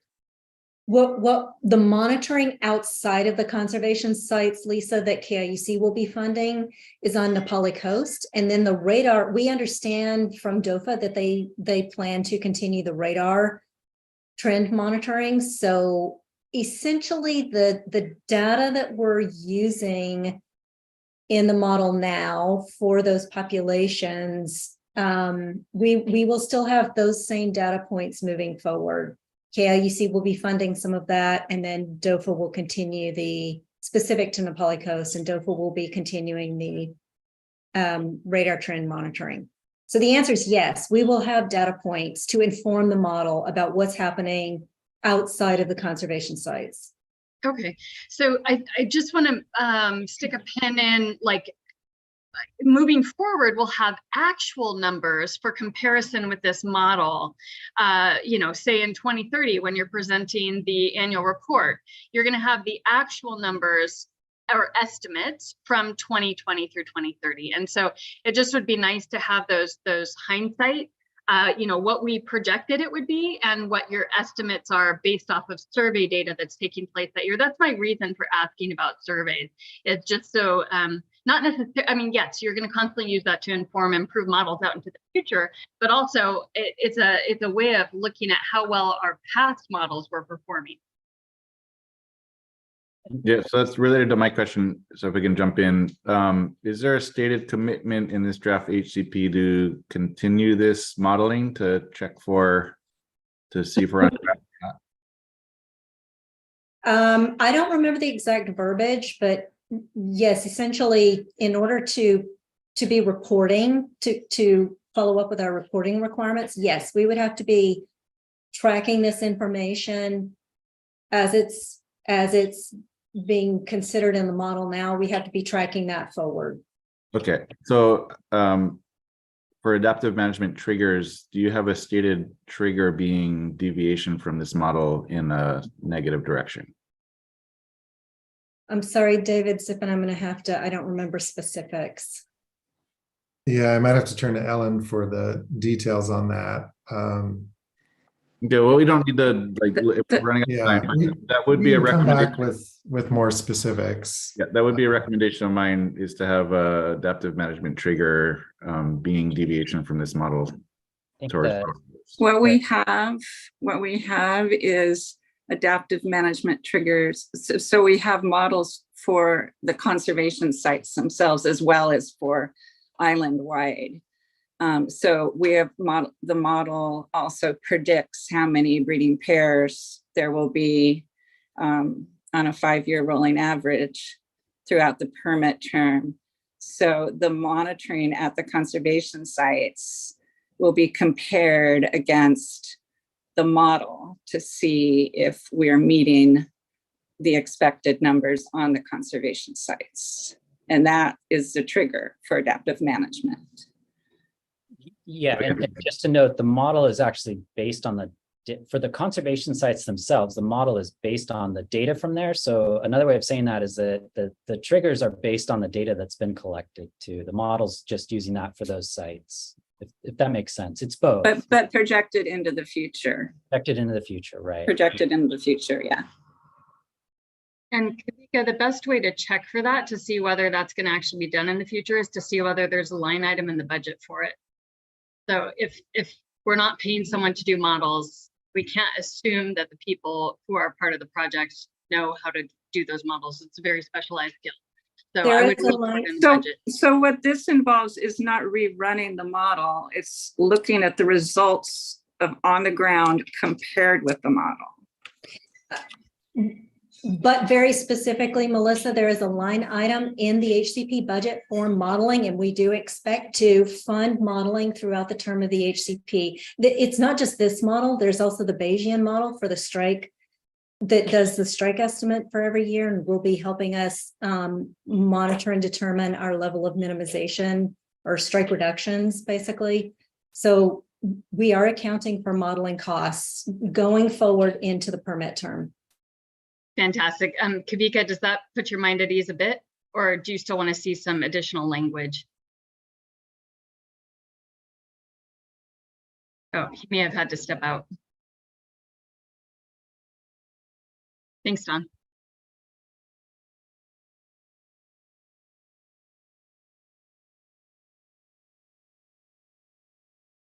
Oh, does this particular graph, you don't show the last 10 years on this, right? Sorry, the last, can you give me the exact years, like 2010 to 2020 or 2070 to 2080? On Zoom, it's cutting off the bottom of your graph, so I'm not sure. I think your graph point, your red point there on the left starts just a bit before 2020. Yep, we start in 2019. That's right. 2019. Okay.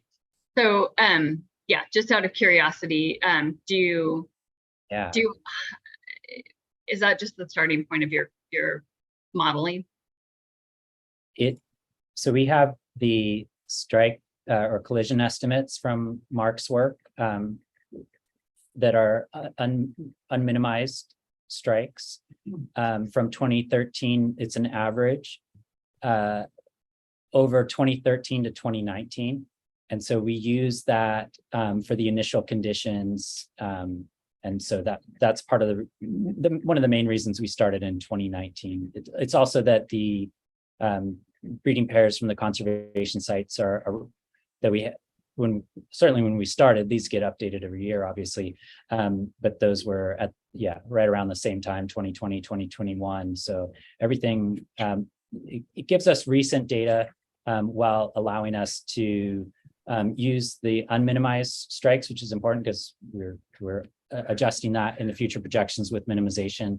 I should also say that one other thing that has come up is sort of how does this take into account prior impacts of power line collisions?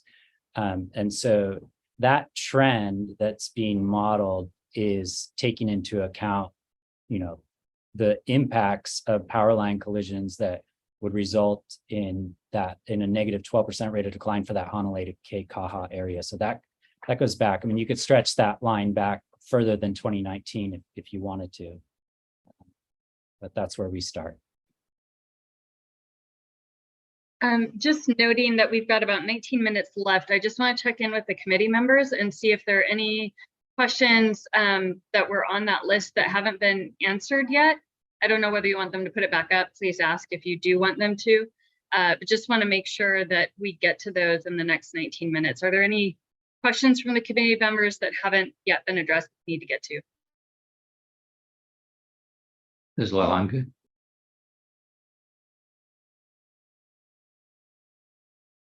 Yeah, I'm good regarding this list. I don't know if anyone else wanted to linger. I'm good. Me too. Same. Okay, Lainey, I think we can go to the next item. Okay, thank you. So item 3F is monitoring and tracking of power line impacts and minimization. Just as Melissa pointed out, we've only got 18 minutes now. I'm not sure if we'll have time to get through all this. I'm not quite sure how big this one is, but I guess we'll see how we go. Yeah, only two questions here. Okay.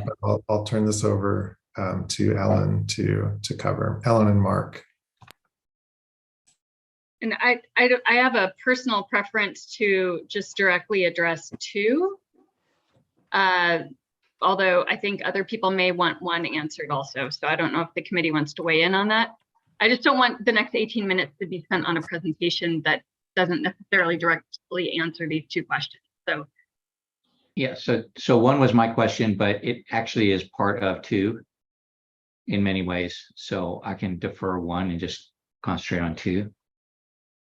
And I accidentally answered two last time I spoke, but I can speak to it again.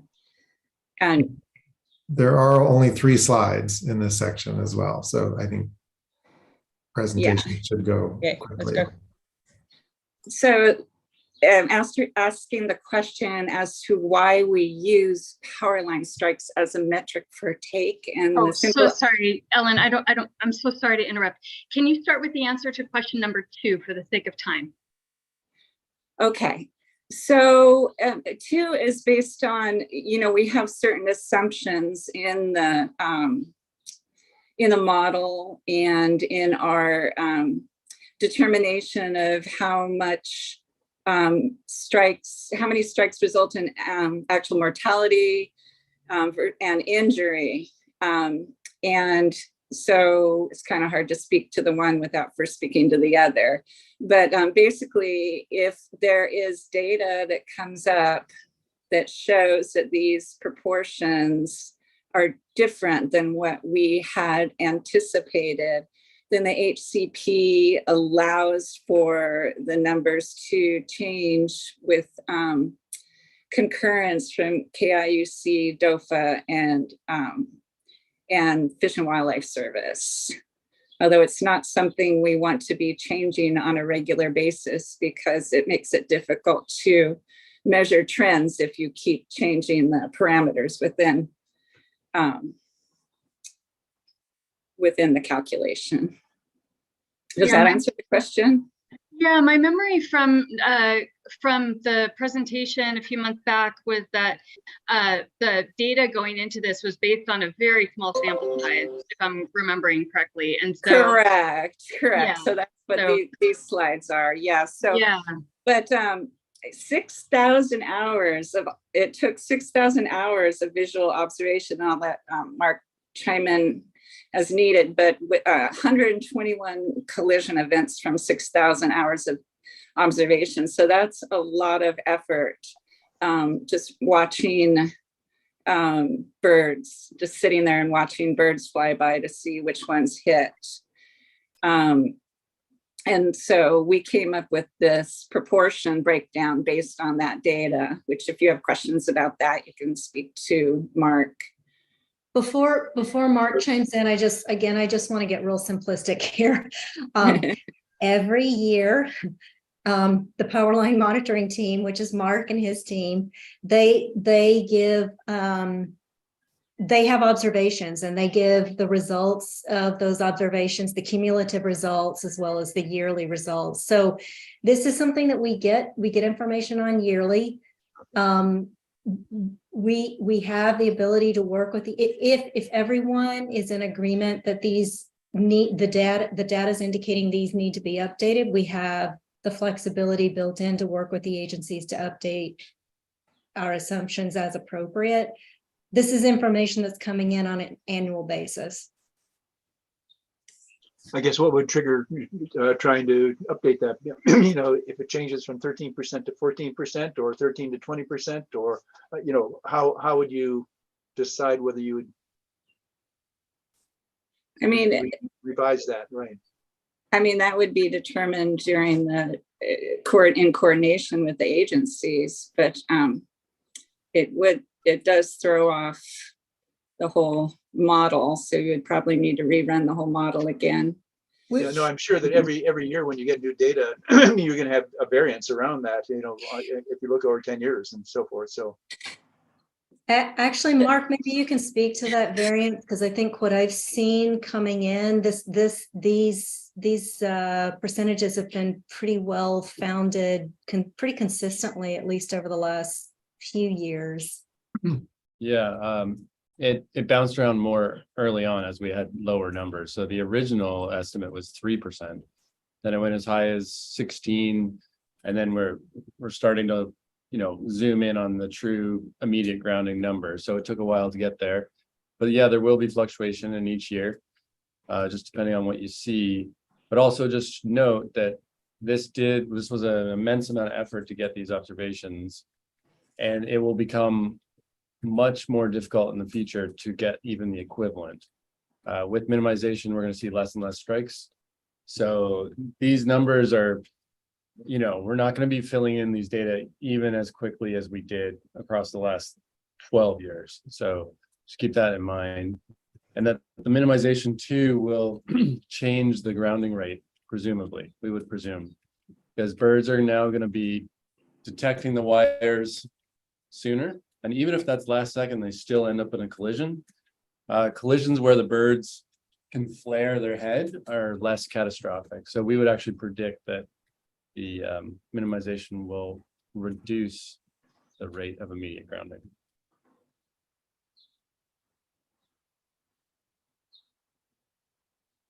Loyal, go ahead. Yeah, so I mean, this is one of the reasons I think that I understand you want to use collisions, but I think you should be looking at the outcomes of the collisions as your metric to be tracking for all the same reasons that you just talked about now. So as this is a half-century HCP, so these numbers, if they've already been changing over a short period of time, granted, it's going to be much more difficult in the future for, again, the reasons that were just outlined, but these are going to change. So I think that you should be tracking, your mortality outcomes using the best available that you got now. But as that changes, then you're going to be revising what your mortality is as you begin to get more information as to the outcomes associated with a collision. So I just think that's the more appropriate and more biologically significant metric to be tracking rather than just simply collisions. Well, in the HCP handbook and generally with HCPs, what you need to set your take limits based on what's measurable. So we would still be looking at the outcome on the species based on our predicted mortality and injury, which could, the proportions could change if significant data shows that they need to be.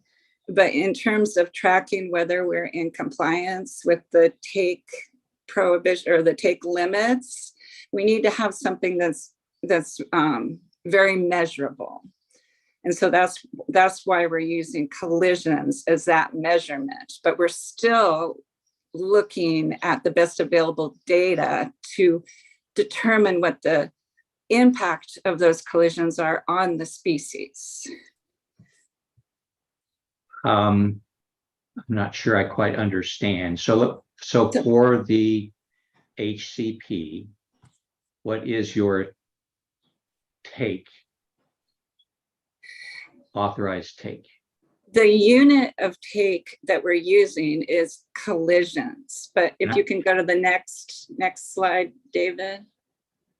So, and I don't think that's correct. It should be what you assume or what you predict your mortality is going to be for the fatal measurement, not just under collisions. The federal ESA, it would need to be measurable.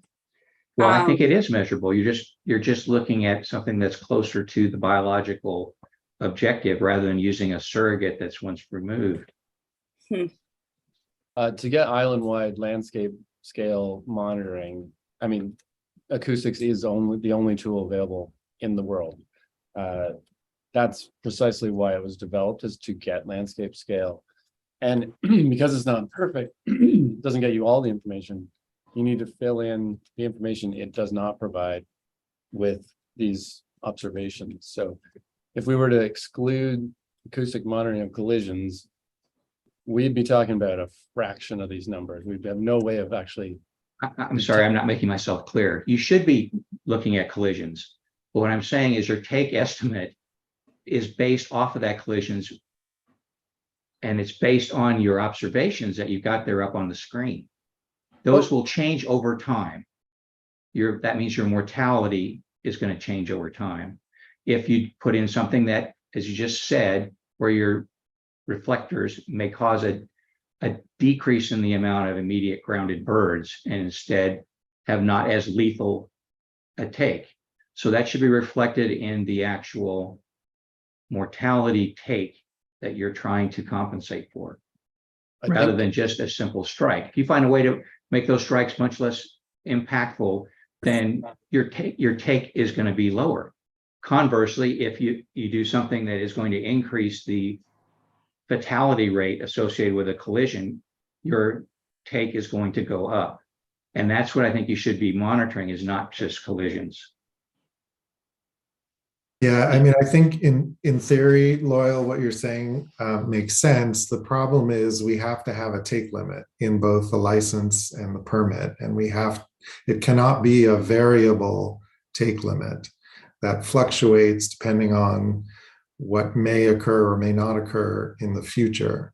So we do have to come up with an estimate based on what we know today. And as Mark explained, the best landscape level data we have across the entire power line system of KIUC is the acoustic monitors.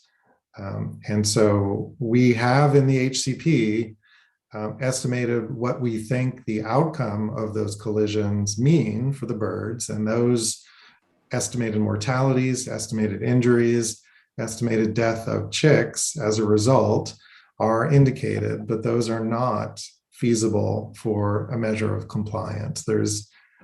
We cannot estimate those island-wide, and there's way too much uncertainty around them. So that's why we're not using them.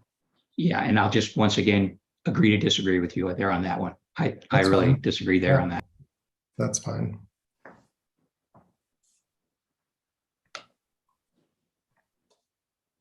Are there any more questions? I think the 2 questions were answered.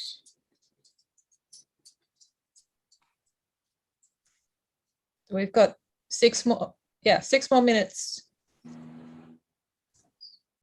So we're in discussion and recommendations. We've sort of, I think we've been concentrating on addressing the questions from previous, and I know Kate's been recording, further recommendations, but does anyone else have any other comments or recommendations on what was presented? And you can also, if you need to, you can also just email those directly to Kate.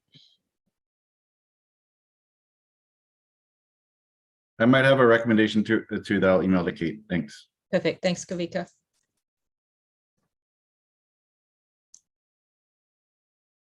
Well,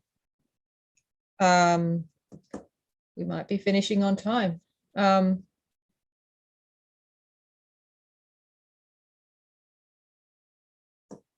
Anything else? I'm not clear. Did we get a specific date for follow-up meetings, Lainey? No, well, we didn't hear from Melissa because she was on the phone, so we'll have to follow up. Okay. But no, not yet, but we got close. I think we eliminated the middle week. And Lainey, I'm not on the phone now, so if you want to pull those dates up, I can check them. Okay.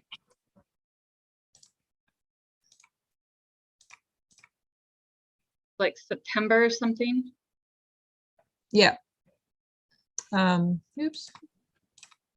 September, and I can't remember which ones. I know the middle week, the week of September 12th was just ruled out completely.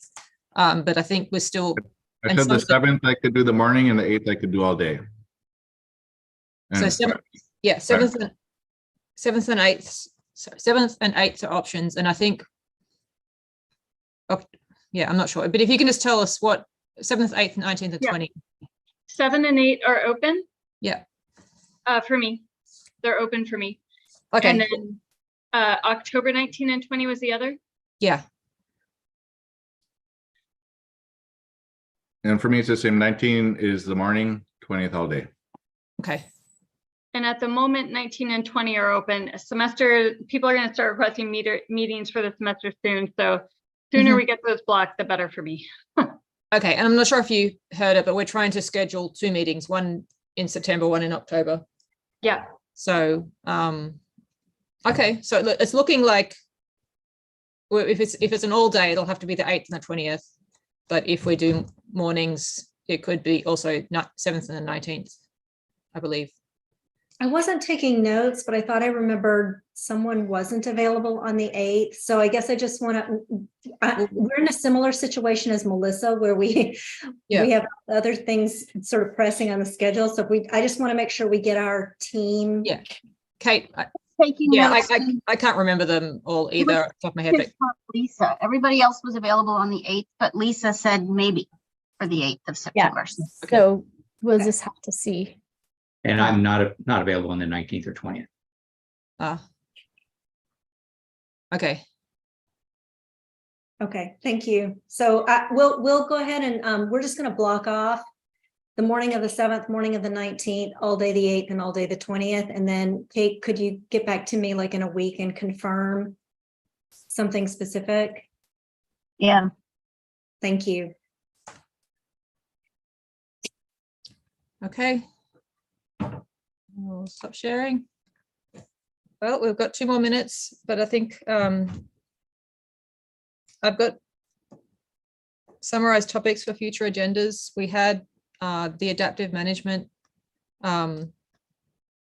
review following the July meetings for the September, the next September meeting. Is there anything else for future agendas? Just a quick clarification question. Is KIUC planning on having the updated table? It sounds like DOFA has requested and Fish and Wildlife Service have requested, similar to us, to add specificity there. Will that be available to us maybe halfway between now and that next meeting so we can review it? And I think that would help us move toward finishing up, because those are some pretty important key things. So after the meetings in July, then we will be making the revisions. So I think, David, by those dates in September, we probably could have some revised tables for review. Does that seem reasonable? Yeah, I think so. There's always summer vacations to address, but we'll certainly do our best to get you a revised version with plenty of time for a review. Thank you. I know we're all anxious to get to the actual implementation of this very exciting plan. So love to help you get there faster by being able to review everything we've asked for. Thanks so much. Okay. If there's nothing else, I'd like to motion to adjourn. Second. Thank you. All in favor? Aye. Thank you, Thanks, everyone. Thank you. Thank you.